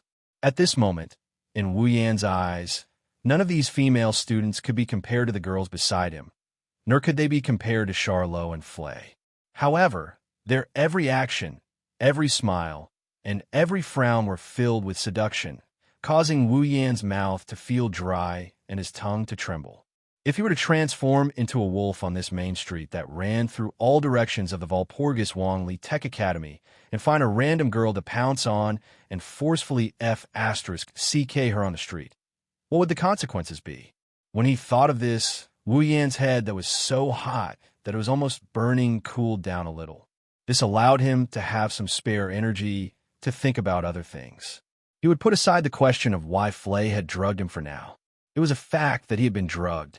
He could not change it even if he wanted to. Moreover, judging from the fact that his entire body was burning up, his mind was in a mess, and he could not help but want to pounce on the girls that passed by. The effect of this drug was surprisingly good. However, that was not strange either. That was a drug that could increase the reproductive ability of cows and horses. How could it not be effective if it was eaten by a person? The most important thing he should do now was to stay away from the crowd and wait. Would the drug's effect weaken with time? If it really did not work. At that time, he could only disregard everything and rush back to the dormitory first. At least, in his own room. Natsuki, Ikaros, Astria, Nagisa, and Kanon were all pushovers. It was much better than finding a random person on the street to push. After making up his mind, Wu Yin took a deep breath. Just as he was about to dash out of the main street and run to the open space in the woods where he used to practice his magic tricks, a voice called out to him from behind. "What are you standing there for?" The moment he heard this voice, Wu Yin froze on the spot. This voice was quite familiar to him. However, because this voice was very familiar to Wu Yin didn't want to encounter it at this time. "Hey, he's asking you a question." Seeing Wu Yin frozen on the spot, the owner of the voice was very displeased. She walked past Wu Yin from behind and stopped in front of Wu Yin. Her long blonde hair shone brightly under the sunlight. Her sapphire blue eyes were filled with resentment and dissatisfaction. She wore a beret on her head with a small dragon lying on top of it. She stood in front of Wu Yin with her hands on her hips and her pretty face scrunched up. She's very angry that she told others about it. When the passers-by saw this person, their eyes widened slightly. Then, they fled in all directions in a panic. It was as if they saw a ferocious beast. It was an exaggeration. Thanks to this, Wu Yin didn't have to worry about being pushed down by a random person on the street. However, from another perspective, the appearance of this girl with a small dragon was the worst thing that could happen. Xia! Xia! Feeling the fragrance coming from the girl in front of him that made his hot body itch for action, he sweated profusely and jumped a good distance away as if he was bounced off. "Charlotte, hey, what's with your reaction?" Charlotte seemed to have suffered a huge blow when she saw Wu Yin jump away, as if he had seen a ghost. Tears even appeared at the corners of her eyes. Isn't this too much? As the most notorious tyrantrex in the Walpurgis Royal Tactical Academy, Charlotte was revered by everyone. It was also because of this that Charlotte didn't have a single friend in the academy. Now, she finally found a friend who could be considered on good terms with her. In the end, this person acted like everyone else and distanced himself from her. How could she not be affected? Thus, when he saw Charlotte's almost impossible tearful expression, Wu Yin endured the heat in his body while sweating profusely. He bitterly laughed out loud. "I'm sorry, I didn't do it on purpose. You should know that I'm not the kind of person who would distance himself from you for no reason." Charlotte coldly snorted and wiped the corners of her eyes. She accepted Wu Yan's explanation. Then, she finally noticed Wu Yan's abnormal state. "What's wrong?" Charlotte frowned when she saw Wu Yan's face covered in sweat. His face was red, and he looked like he was in a lot of pain. She walked over with concern. "You're sweating so much and your face is so red. No matter how I look at it, it doesn't look normal." No. I'm fine." Wu Yin quickly retreated, but before he could, Charlotte was already in front of him and grabbed his hand. Wu Yin couldn't help but freeze up at the touch of her skin. He couldn't retreat any further. On the other hand, Charlotte was shocked when she grabbed Wu Yan's hand. "It's so hot." The moment she grabbed Wu Yan's hand, Charlotte's hand started to burn. That's the temperature of Wu Yan's body. "Don't tell me you're sick." Charlotte frowned. She reached out and touched Wu Yan's forehead without hesitation. "Wah, it's too hot. You're definitely having a fever." Wu Yan didn't answer. It should be said that this time, he really didn't have the energy to answer. Touching Wu Yan's forehead and arms, the softness of Charlotte's hands entered his nostrils. Charlotte's body fragrance and the way she tiptoed to touch Wu Yan's forehead made her move closer to him. The pretty face in front of him. It was challenging Wu Yan's limits. Wu Yan looked at the beautiful face in front of him in trance. The blood in his body started to flow faster and his body temperature started to rise. Finally, he couldn't help it. He reached out and hugged Charlotte. Huh. When Charlotte reacted, her waist was already covered by a pair of strong hands. She was hugged tightly by a pair of strong arms as she snuggled into Wu Yan's embrace. Charlotte's eyes widened when she felt a wave of heat coming from the body that she was in close contact with. Phew. Wu Yan's breathing became heavier. The soft and supple body of the girl in his arms entered his senses, causing his eyes to burn with passion. Before the girl could react to the sudden turn of events, he lifted her chin. Wait, wait. Charlotte's eyes met with Wu Yan's when her chin was lifted. She could clearly see the heat in his eyes. At that moment, Charlotte's pretty face turned completely red. Her eyes widened, and she had a bad premonition in her heart. You, what do you want to do? Wu Yan didn't answer Charlotte's question. That was because he was already slowly inching closer to that pretty face. Don't tell me. You want to... Charlotte finally panicked when she saw Wu Yan's face getting closer and closer. Wait. However, Wu Yan didn't plan on waiting. His face was getting closer and closer. Seeing that the two of them were going to kiss soon, Charlotte could only helplessly hit Wu Yan's chest. In the end, she closed her eyes in a panic. Just as Wu Yan and Charlotte were about to kiss, a black shadow the size of a cat suddenly rushed in and knocked into Wu Yan's body, knocking him back. Wu Yan staggered back a few steps. His mind shook, and he regained his rationality. Charlotte, on the other hand, sat on the ground weakly, gasping for air as if she was out of breath. Her face was as red as a rose, and her eyes were blurred. Calm down, Wu Yan. Sigmund, who knocked Wu Yan away, in a way, saved Charlotte's chastity crisis. He flapped his wings and flew in front of Charlotte while looking at Wu Yan. Something's wrong with you. It was because of this that Sigmund decided to intervene. Sigmund hoped that someone would be able to have a relationship with Charlotte that was beyond friendship. He wanted to let Charlotte, who was like his daughter, have a taste of love. Wu Yan calmed down when he heard Sigmund's calm voice. When he thought about how he almost pushed Charlotte down, he couldn't help but sweat again. I'm not feeling well. Wu Yan squeezed out an answer with difficulty. I'll go back first. Leaving behind the panting Charlotte and the confused Sigmund, Wu Yan ran back to his room without thinking. Bam! Natsuki, Ikaros, Astria, Nagisa, and Cannon, who were chatting in their room, jumped in fright when they heard the sound of the door being pushed open. They looked at the door and saw Wu Yan leaning against it, panting heavily. Master, Ikaros and Astria stood up and called out to him. Oni-chan. Nagisa and Cannon greeted Wu Yan with a smile. You're back. Natsuki noticed that something was amiss and frowned. She asked in confusion, What's wrong? Wu Yan didn't say anything. He raised his head and exposed his sweaty face to the girls. What was also exposed was a pair of eyes that were emitting evil flames. In one of the rooms in the tortoise dormitory, screams, and all sorts of noises could be heard clearly in the corridor.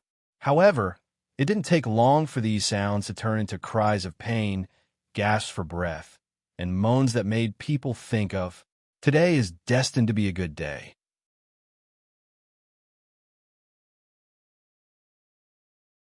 Chapter 1654.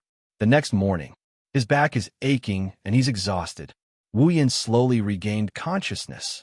Before opening his eyes, Wu Yan noticed that this awakening is a bit different from the previous ones.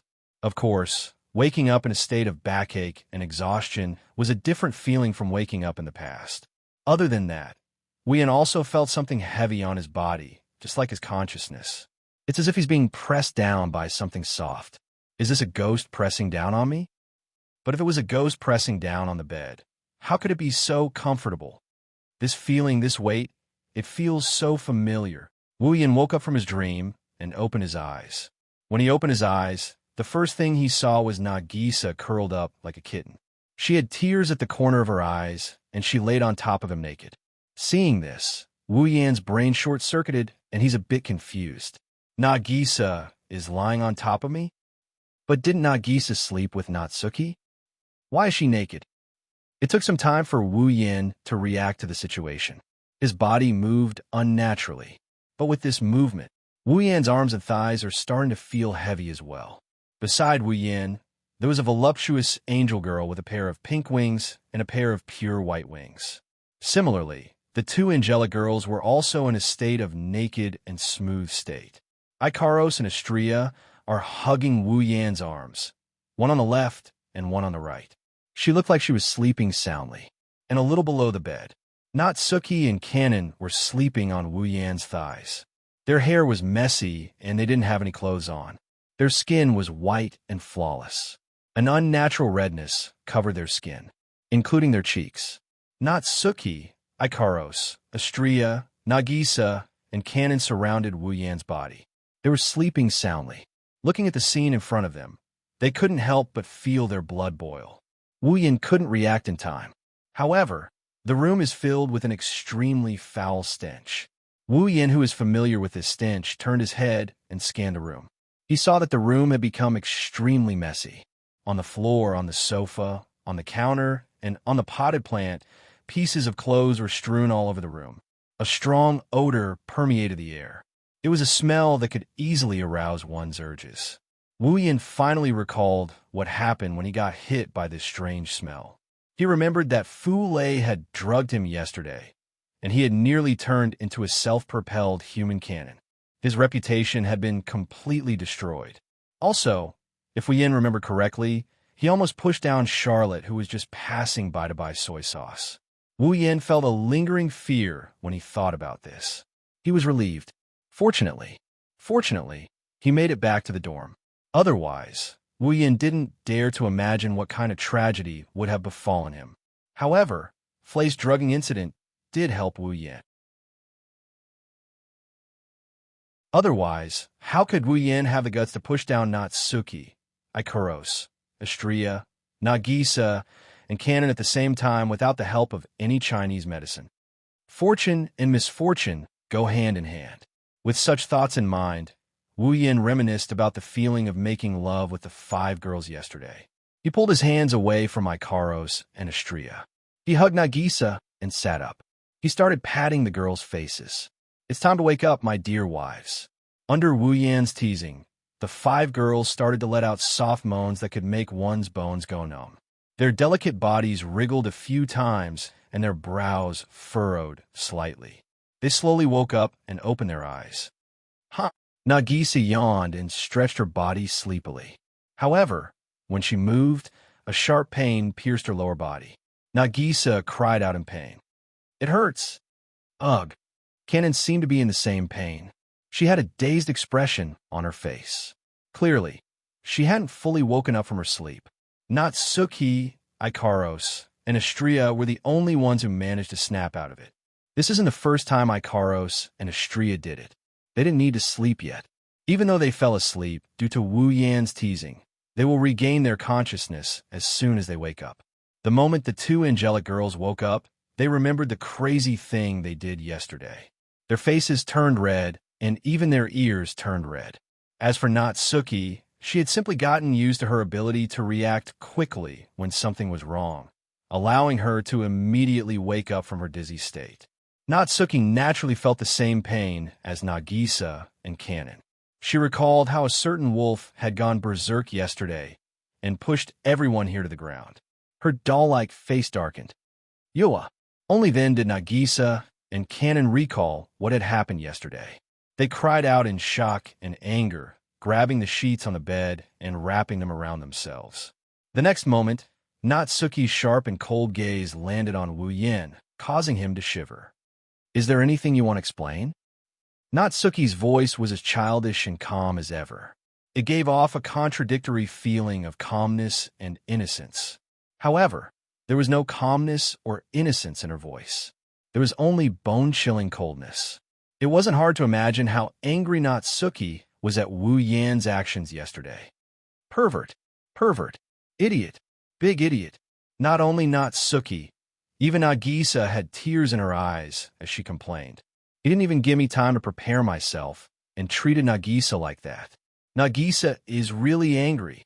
That Kanon, on the other hand, seemed to be trying to mediate the fight. With a red face, she pulled the blanket to cover her body as she squeezed out those words in a fluster. "Neiju-chan, Minamiya-sensei, calm down." Whether or not Natsuki and Nagisa calmed down is another matter. However, the 2 of them stopped talking. They glared at Wu Yan as if they want to see through him. If it wasn't for the restriction bracelet, Natsuki would have attacked Nagisa for sure.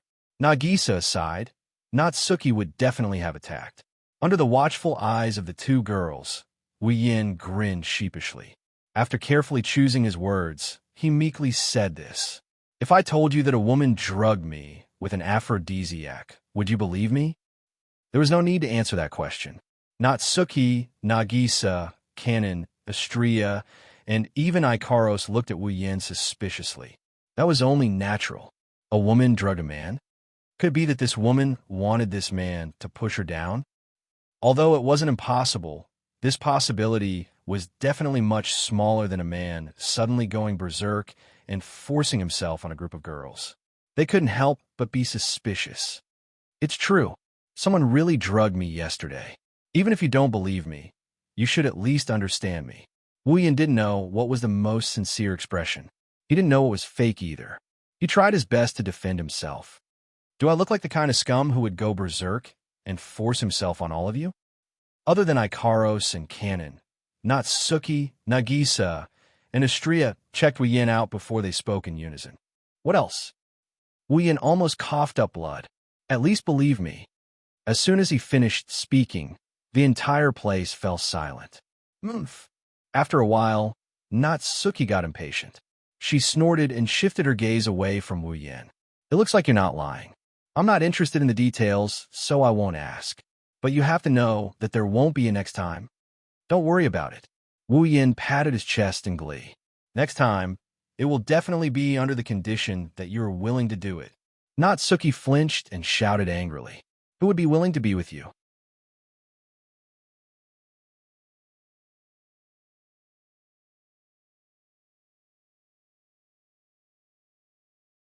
Chapter 1655. Walpurgis Wang Leith Academy, Student Cafeteria, with Natsuki, Ikaros, Astria, Nagisa, and Kanon in tow, Wu Yin entered the student cafeteria under the gazes of the surrounding students and the astonished gazes of the other girls. He didn't know if it was fate or ill-fated, but the moment he entered the cafeteria, Wu Yin saw a seductress with a small dragon perched on her shoulder. Yo! Without thinking, Wu Yin raised his hand and greeted him with a nonchalant expression. Here to eat? Charlotte's shoulders trembled exaggeratedly when she heard the voice. She turned her head abruptly and looked towards the entrance of the student cafeteria. When she saw Wu Yin standing there, a panicked expression appeared on her pretty face. Then, Charlotte didn't even say a word. She turned around and ran in another direction as if she was escaping. Ikaros. Wu Yin waved at Ikaros with "I knew you would do this" look. Catch her. Ikaros's eyes quickly turned pink with an illusory square frame. She stretched out her hand toward Charlotte. Bees. In the next instant, a spherical protective barrier made of crystals appeared around the fleeing Charlotte, trapping her within and suspending her in midair. Let me out! Let me out! Charlotte was stunned at first. Then she knocked hard on the aegis that trapped her inside the absolute defense circle. She screamed as she knocked on the cafeteria. Save me. Someone save me. I'm going to be violated by a pervert. Who's a pervert?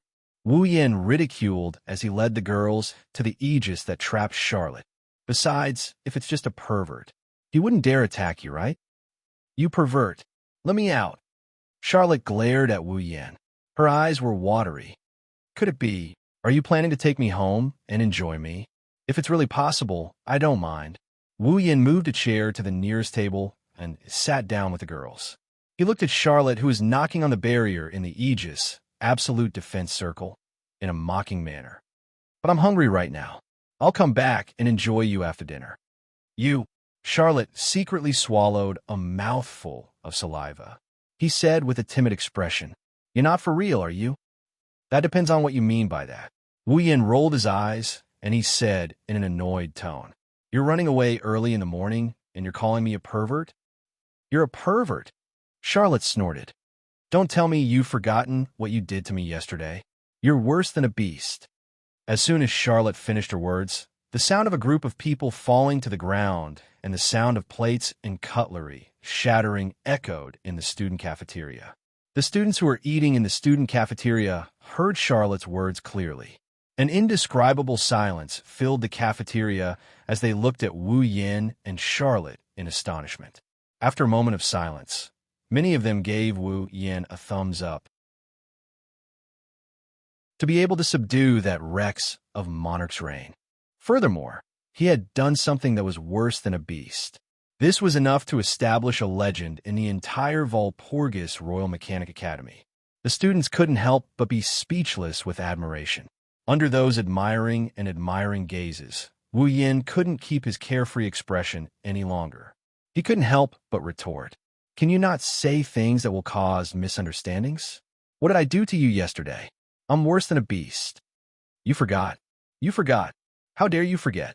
Charlotte shouted angrily. Didn't you try to take away the most important thing of a young girl from me yesterday?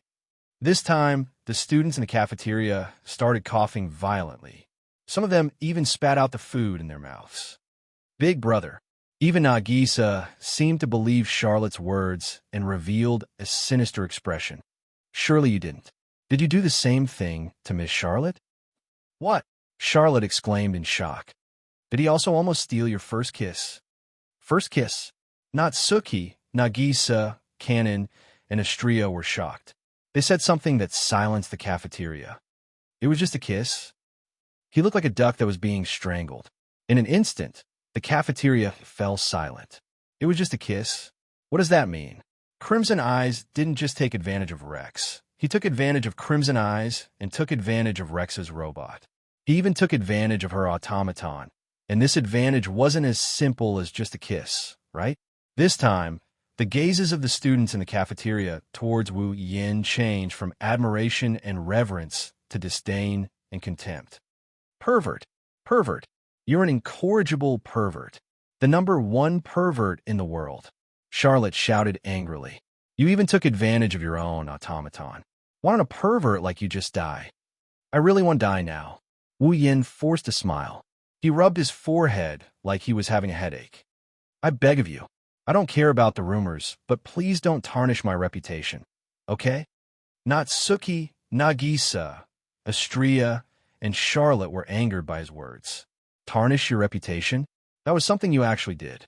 How can this be tarnishing your reputation? It seems like even the bystanders were dissatisfied. They let out an inaudible sound. Stinky pervert, perverted bastard. I already said no. Wu Yin, who was about to retort, was startled. He turned around and looked to the side. In the next instant, his face twisted. Senior Flay, the one who is standing next to him and speaking, is the one who caused Wu Yin to turn into a wolf and push down the 5 girls who came with him yesterday, Flay. Today, Flay only had Raby with her. The other automatons were nowhere to be seen. Flay was holding a bamboo basket that made Wu Yan's heart skip a beat. She walked over shyly and placed it in front of Wu Yan. Looking at the extravagant sandwiches in front of him, as if they could only be made in a high-class restaurant, Wu Yan's face twitched. What's going on? You. Flay sneaked a glance at Wu Yan. Her gaze kept drifting away. Thank you. You already used this joke yesterday. Wu Yan took a glance at the bamboo basket and turned his head away. That's why I don't need it. Please take it back. Being rejected by Wu Yan in such a cold manner, the pearl-colored girl with a ponytail was petrified. Her legs went soft, and she knelt on the ground. She tightly hugged Raby beside her and started crying. I'm the one who wants to cry, okay? Wu Yan felt a headache coming on. I was screwed over by you yesterday. You must have put something in the sandwiches again today, right? You. Flay buried her head in Raby's fur. It was unknown if she was really crying or if she was faking it. Her shoulders were trembling. You don't believe me. You just screwed me over yesterday. How am I supposed to believe you? If this continued, there would be no end to it. At that moment, Wu Yan decided to change the topic. Oh, that's right. Why did you only bring Raby with you today? This method of changing the topic worked. Flay raised her head and answered softly. I had everyone take turns to rest so that we can prepare for tonight's battle. Tonight's battle? Wu Yan and the group of girls were startled. Hey! Charlot, who was still trapped in the Aegis, spoke in a helpless manner. Don't tell me you've forgotten that tonight is the opening ceremony of the night gathering? Charlot's reminder caused Wu Yan and the others to remember. In that case, Wu Yan spoke in an uncertain manner. The night gathering is going to start today. Furthermore, there will be a battle between the 99th ranked and the 100th ranked. Charlot cast a glance at Flay. In other words, Flay will be fighting against that Japanese tonight. In an instant, the group of people turned their gazes to Flay. Facing the crowd's gazes, Flay displayed a firm smile. Everyone could not help but feel relieved.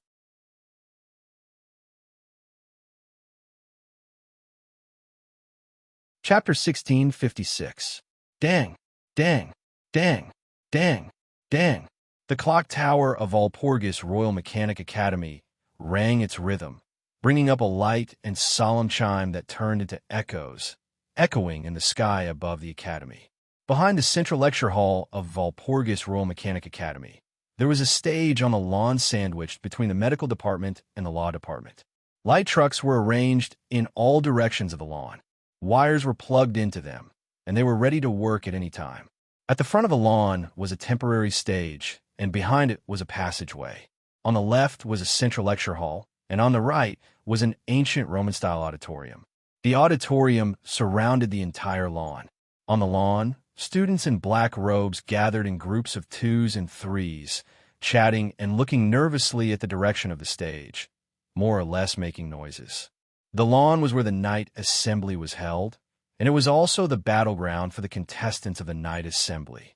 Of course, the students who were able to gather in the battleground in black robes were naturally the gauntlet holders who had the qualification to participate in the night gathering.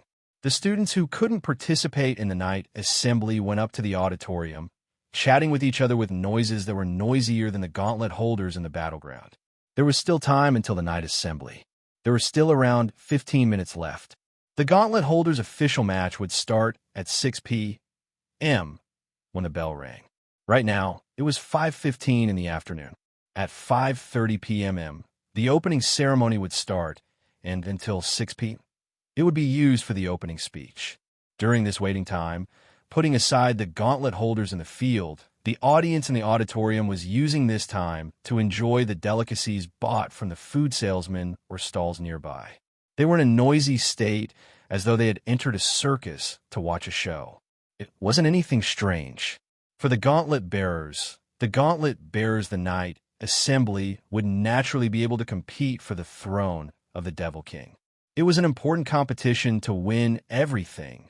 But for the students who didn't have the qualification to participate in the night assembly was just a form of entertainment. Therefore, the audience could see it clearly. In the audience, lunchboxes, snacks, drinks, and even alcohol sales staff were working in an orderly manner at the stalls. All of them were extremely busy, running around the spectator stands. Wu Yin and Charlotte walked together with a group of girls. When they arrived at the audience seat, the black robe that they were wearing and the gloves on their hands exposed their identities as the gauntlet, causing many pairs of eyes to gather on them. Charlotte kicked the ground in annoyance and complained, "Why don't you just enter the arena? Wouldn't that be very eye-catching?" "It's just as eye-catching when you enter the arena." Wu Yin gestured at the rowdy crowd with his lips. "And look, these people are simply here to watch a monkey show. Are you willing to go on stage and be a monkey?" Charlotte was at a loss for words. She quickly opened her mouth as if she wanted to say something, but a voice nearby covered her. "Pancakes, freshly baked pancakes. Anyone want some?" The moment she heard the voice, Astria's pair of adornments on her ears moved. Her eyes glowed as she waved at the source of the voice. "Me? I want some. Give it to me." "Yes." A salesperson holding a box full of pancakes ran over with a smile. She was a lively and cute girl who looked slightly older than Charlotte. "Astria-chan, didn't you just have lunch?" Cannon tugged on Astria's shirt and said softly, "You're right. It's not good for your health to overeat like this." Sigh. Astria let out a disappointed sigh. "But I really want to eat. You can't." "Astria-chan." Nagisa reprimanded Astria like an older sister with her hands on her hips. "Girls can't show off too much in public. Otherwise, it will damage their image." Seeing that the situation had developed into a situation where she did not know if she would buy it or not, a troubled expression appeared on the face of the pancake seller as she stood frozen on the spot. Wu Yin sighed and took out his wallet. She came all the way here just to say no. It's going to be awkward. I'm sorry. Please give me a pancake. Thank you. A smile reappeared on the girl's face. She wanted to thank him for his patronage, but when she saw Wu Yin, she paused for a bit before her eyes lit up. Your scarlet eyes, Wu Yin, Sama, right? Ugh. Wu Yin nodded with a confused expression. Do you know me? It's my honor to meet you. The girl didn't answer. Instead, she grabbed the hand of the stunned Wu Yin who was holding the wallet and said in a joyful tone, All right, this pancake is for you. Treat it as a congratulatory gift for your victory in the night gathering. No, I'm sorry. Please don't hold back. The girl stuffed a pancake into Wu Yan's hand. She looked at Wu Yan shyly and stuck her head out. She kissed Wu Yan on the cheek. Ah, you kissed me. The girl screamed and ran away like a wisp of smoke, leaving behind a stunned Wu Yan who was still holding the pancake in his hand, stunned on the spot. In the next moment, waves of bone-piercing cold air began to rise from his side. He really is a pervert, Charlotte said coldly. He's reminiscing. Nagisa puffed her cheeks and said angrily, Master, idiot, back. Even Astria started scolding him. Her face was filled with indignation. Ikaros and Cannon didn't say anything, but their eyes were filled with anxiety. It was as if they were afraid their sweetheart would be snatched away by someone else. Natsuki didn't say anything. She just stared at Wu Yin with her emotionless eyes. She gave Wu Yin an indescribable sense of pressure. I didn't do anything okay. Wu Yin cried out in grievance. How would I know what's up with that girl? Why did she suddenly kiss me? Oomph. Charlotte turned her head away. She's probably a fan of yours. Fan? You're one of the members of the 13. You should have your own fans. Charlotte glanced at Wu Yin. What's so strange about that? Fine. Wu Yin sighed and raised the pancake in his hand. So, are you eating or not? Of course I'm eating. Astria's indignation disappeared and was replaced by joy. She took the pancake from Wu Yin. You should have said no. Nagisa couldn't help but say, Astria-chan, you'll let Oni-san off the hook if you do that. But the pancake is innocent, Astria said with a straight face. She took a big bite of the pancake and chewed happily. It's delicious. Everyone laughed bitterly when they saw the blissful expression on Nagisa's face. They couldn't bring themselves to complain. At this moment, on the lawn, the band around the stage began to blow their horns. The flock of birds was also deliberately released. They soared and danced in the air. Oh! The surrounding students clapped their hands and cheered. It was the prelude to the opening ceremony of the night party. This time, I have to go even if I don't want to.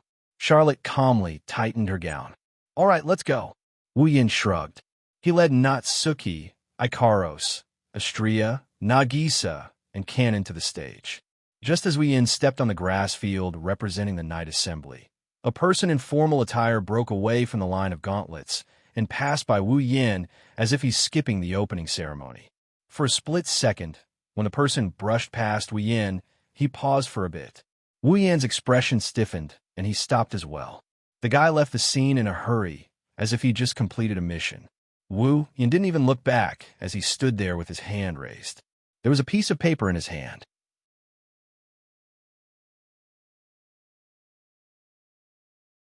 Chapter 1657.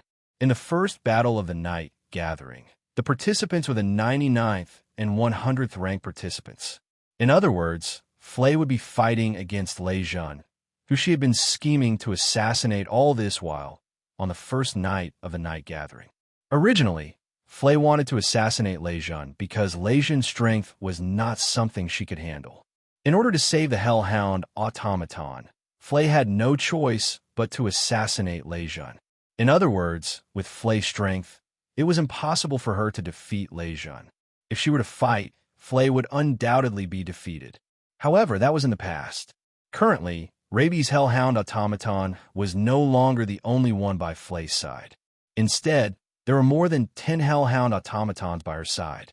The automaton of the Garm series was originally developed to allow newbie puppeteers to control it as they wished. Therefore, it was not difficult for Flay to control the Garm series automaton multiple times. On top of that, The sound pressure control was an extremely outstanding magic circuit to begin with. Now, Flay's strength could be said to have increased by several folds. Of course, with Flay's current level of skill in magic, even if the Hellhound automaton was easier to control, she was still unable to control more than 10 of them. With Flay's current proficiency in magic, under the condition that she did not affect the control of the other automatons, she could at most control 5 automatons of the Garm series. However, this still allowed Flay's strength to increase by several times. Under such circumstances, the situation in the first battle between Flay and Lei Jun could be said to have completely reversed. Watching Lei Jun and Yaya being surrounded by more than 5 Hellhound automatons and dodging the sound pressure cannons with great difficulty, the two of them looked like they were in a difficult situation. They seemed to have fallen into a bitter battle. Charlotte could not help but forget to avert her gaze. This is too ridiculous. That's right, it's too outrageous. With Lei Jun's strength, even if he couldn't enter the ranks of the 13, he would definitely be an excellent puppet user who would follow closely behind. Now, because Flay had obtained the help of the other automaton from the Garm series, she was able to obtain the help of the Garm series. His strength had improved greatly. The level of these two people had already surpassed the level of those ranked in the top 20 or 30. It was close to the top of the 13, meet NDS. Yet, in the first battle of the Night Gathering, this first battle had evolved to a level that the previous Night Gathering's first battles could never reach. Wasn't it ridiculous for the first match to be at this level? It could be heard from the frequent cheers and cheers from the audience. How exciting would tonight's first battle be? I'm afraid that the puppet users who are at the bottom of the night meeting are under a lot of pressure right now, right? This battle has already surpassed the standards of the previous night meetings. Charlot stared at the battlefield below without blinking. I wonder if there will be a victor between the two of them? It's hard to say. Sitting at the side, Natsuki shifted her gaze to Lei Jun, who had a vexed expression on his face. However, a thoughtful glint could be seen in his eyes. Judging from that brat's appearance, he should be trying to think of a way to break this stalemate. If he can think of a way within an hour, that brat will be the victor. An hour? Charlot was slightly startled. Then he understood. So that's how it is. The lower-ranked contestants had to stay on the battlefield for a full hour before they could request a leave. In other words, Lei Jun had to either come up with a way to break through the encirclement of the Garm series automaton within an hour and defeat them one by one, or he had to hold on for an hour and go back to slowly think of a way. Lei Jun was a person of action. However, his brain was not weak either. If he was given an entire day, Lei Jun should be able to think of a way. At that time, Flay would have no choice but to announce her defeat. Of course, on the second night of the Night Gathering, the 98th ranked contestants would also enter the battlefield and cause chaos. No one could predict how the situation would turn out. That's why the best course of action is to decide the victor tonight. If Flay wants to defeat Lei Jun, she has to defeat Lei Jun while she still has a strategic advantage. She has to defeat Lei Jun before he can think of a way to break through the stalemate. Therefore, this was a battle of speed. Lei Jun has to think of a way to break through the stalemate. Flay has to defeat Lei Jun before he can think of a way to break through the stalemate. Whoever manages to break through the stalemate first will be the victor. Suddenly, Charlotte realized that someone's voice was missing from her side. She scanned her surroundings. Her gaze landed on Natsuki and Nagisa and Kanon, who were chatting excitedly while watching the battle. Then, she finally noticed something. Wuyen, Ikaros, and Astria are missing. Where are they? Charlot asked in a daze. Where did they go? Who knows? Who knows? Natsuki glanced at Charlot and replied casually. Maybe he's caught up in something troublesome again. At the same time, Wuyen led Ikaros and Astria to the front of the central lecture hall as they sneaked past the venue of the Night Gathering. Wuyen looked at the large building in front of him. He raised his hand and looked at the piece of paper in his hand.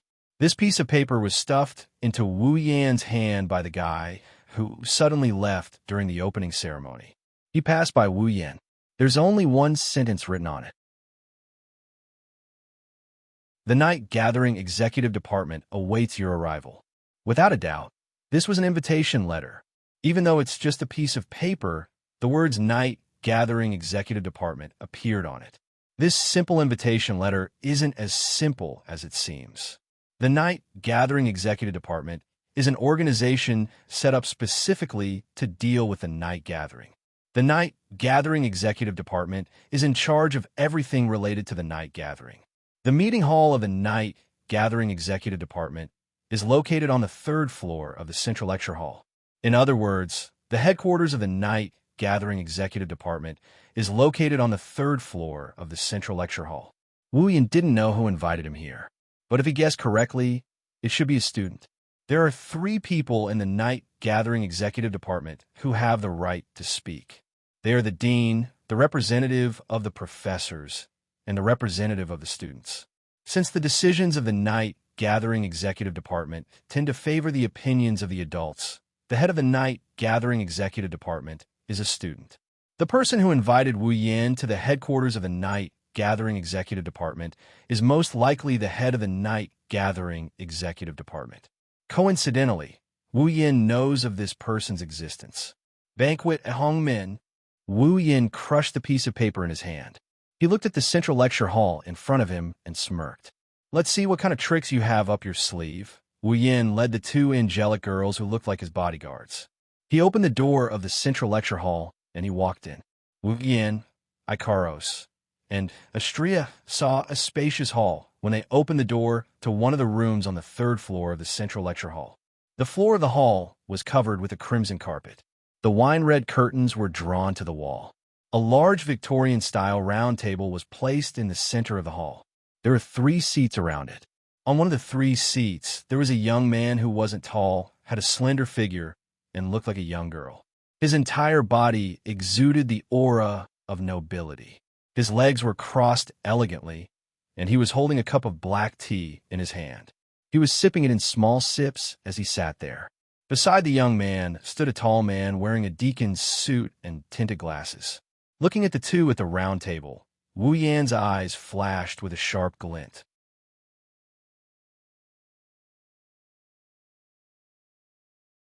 Chapter 1658.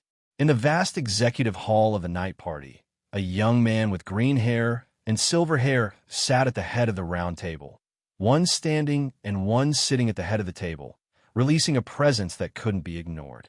The sound of the door being pushed open reverberated clearly in the vast space, but the young man acted as if he didn't hear anything. He continued to hold the teacup and drink sip by sip. Only the man who looked like a deacon turned his head and shot a sharp gaze in the direction of the door.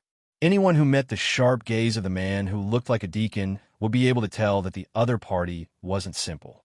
That's because there's a faint smell of blood coming from the man's body. Those with keen senses will be able to detect it. This was an existence that had truly killed people. Moreover, other than the smell of blood, there was also an extremely strong sense of oppression coming from the other party's body. This told others that this person not only knew how to kill people, but his methods of killing people were also definitely of the valiant kind. However, those with keen senses would be able to detect it. On this person's body, there was a hidden smell of blood and a sense of oppression that made people feel extremely out of place. That feeling of incompatibility was as if the other party was a wolf in sheep's clothing.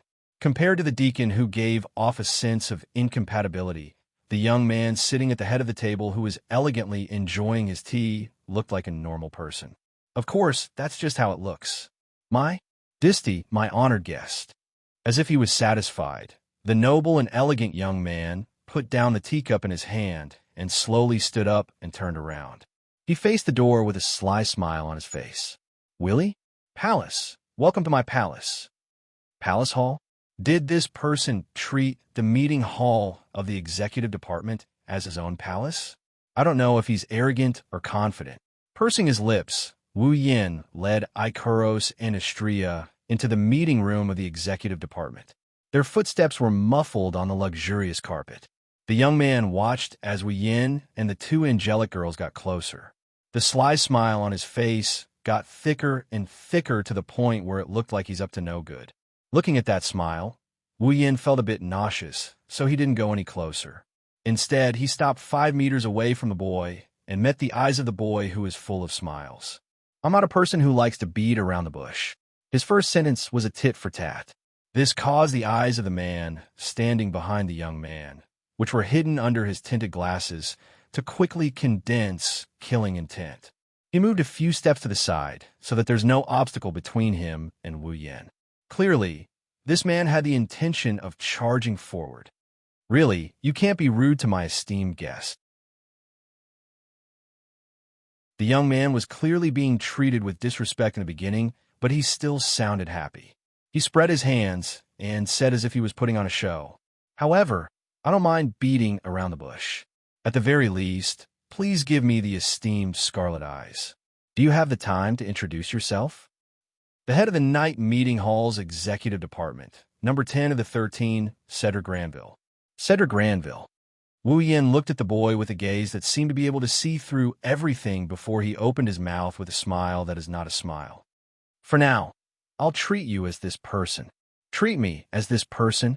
The young man raised an eyebrow. The sly smile on his face turned into an enigmatic one. "That's an interesting way to put it. It seems like you're not as simple as I thought." "Well," the young man showed an exaggerated smile. He looked at Ikaros and Istria behind Wu Yan. His eyes were filled with curiosity and amusement. "You can carry 5 high-performance automatons with you, and you've even suppressed Marshall before. You defeated Felix and even sent Bronson, who almost took the throne of Demon King, to prison. Everyone knows that you're not simple. Everyone only knows about the first half of the fight. No one knows about the fact that I defeated Bronson, the head of the nightclub executive department." Wu Yin shrugged. "Since you know this, doesn't that mean you're the same as me?" "Using your logic, let's assume that's the case for now." The young man smiled nonchalantly. His gaze never left Ikaros and Istria as he spoke in a praising tone. "You have a very beautiful automaton." And Wu Yin glanced at the young man. "You didn't ask me to come here just to see my automaton, did you?" No, it's just a little." The young man waved his hand. His expression was as pure as an angel's, but his words sent chills down everyone's spine. "After all, one of my few interests is to destroy beautiful things." "That's a good interest."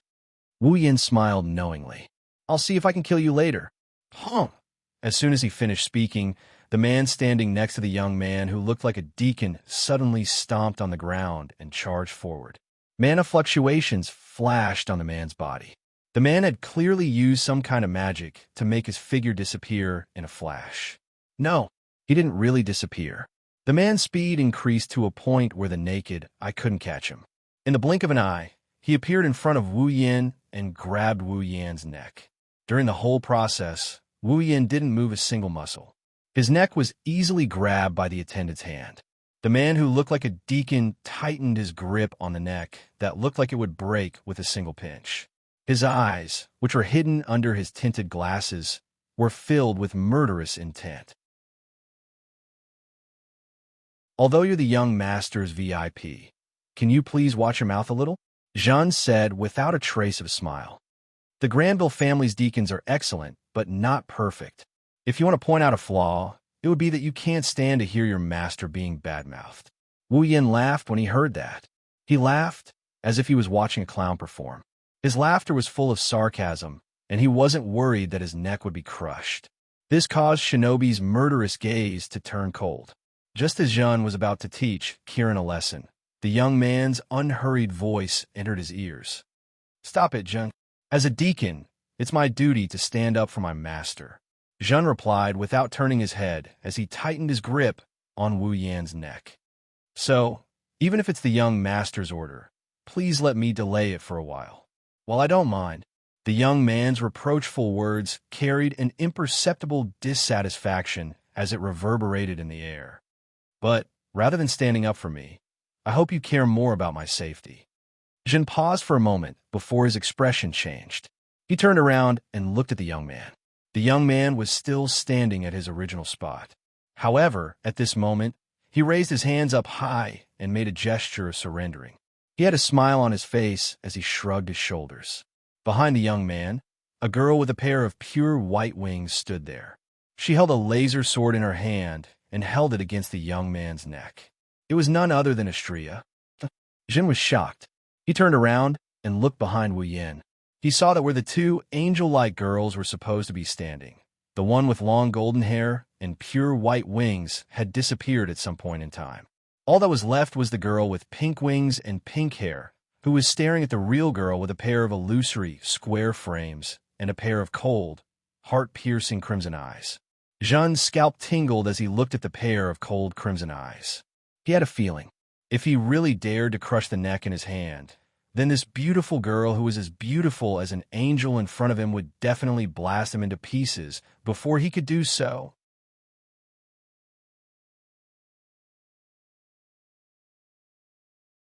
Chapter 1659. One of them was choked by a hand, while the other was held by a sword. Both of their necks were in a position where a fatal wound could be inflicted on them within a second. Tension filled the air.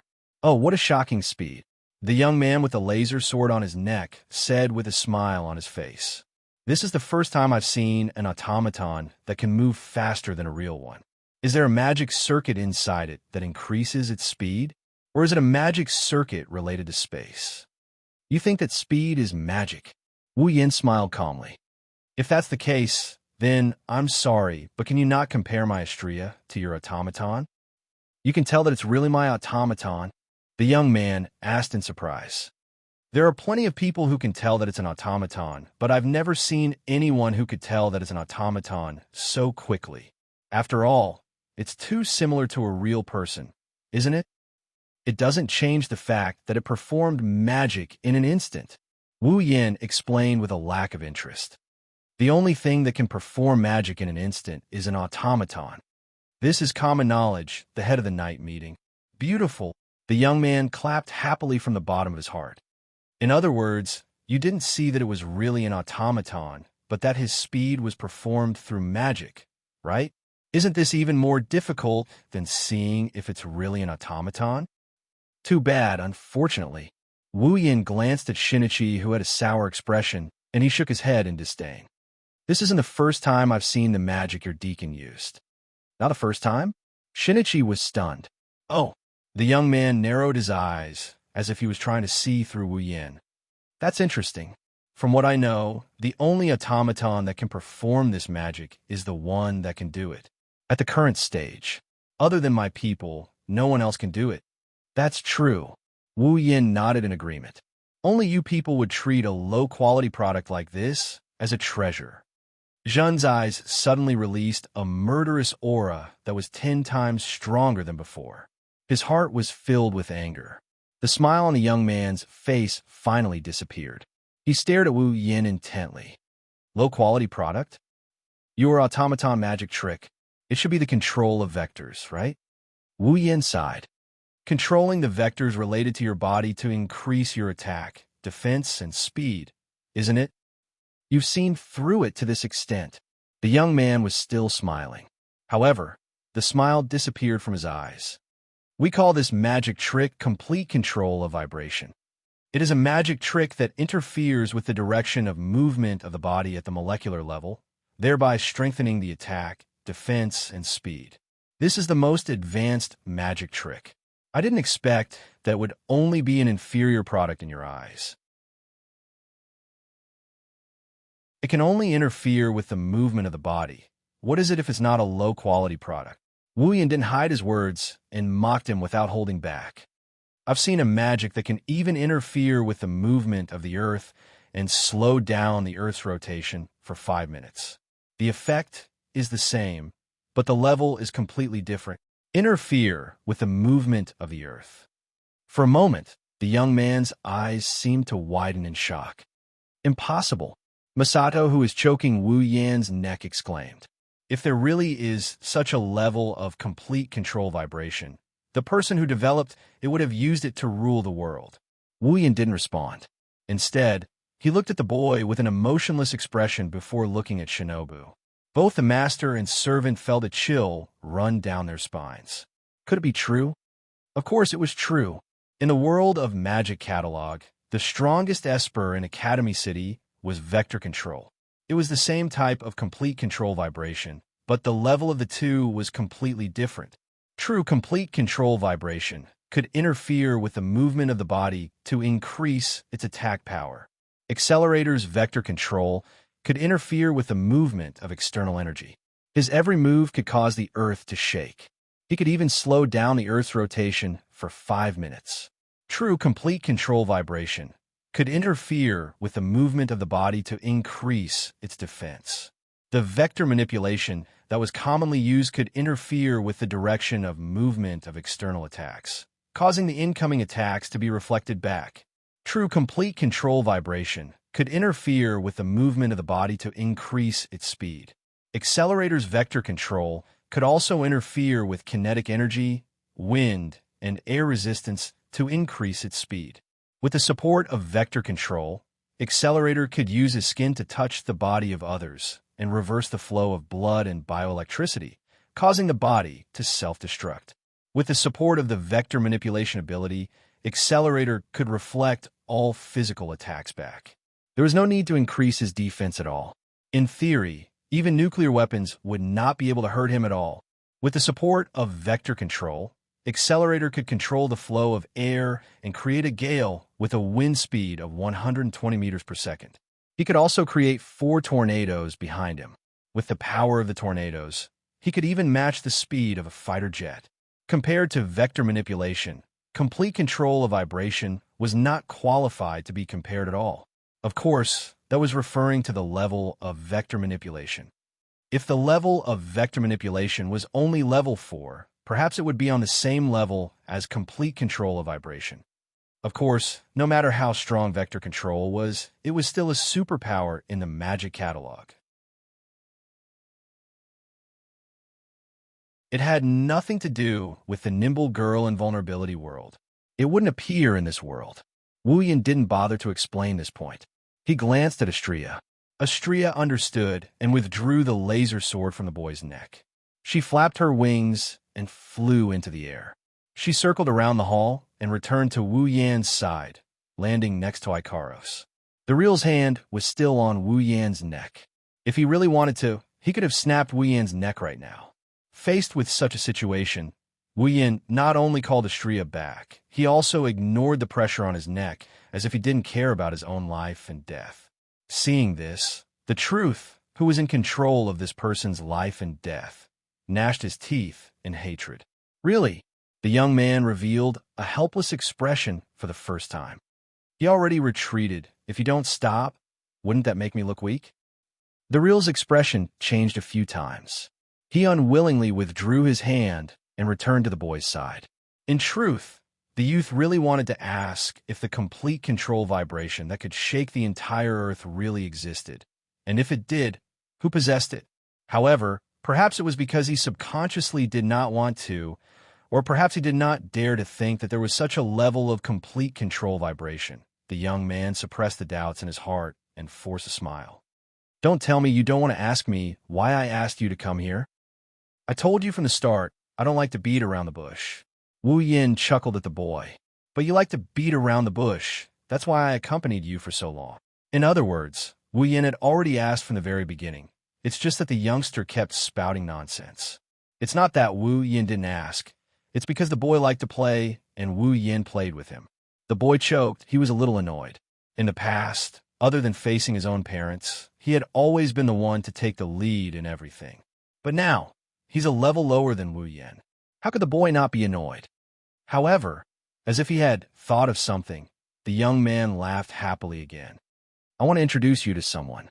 After saying that, the young man gently snapped his fingers. At the same time, the door to the hall opened. You're tuning into the Warrior Lore YouTube channel. Don't forget to subscribe and join us on this journey to catch the most captivating stories.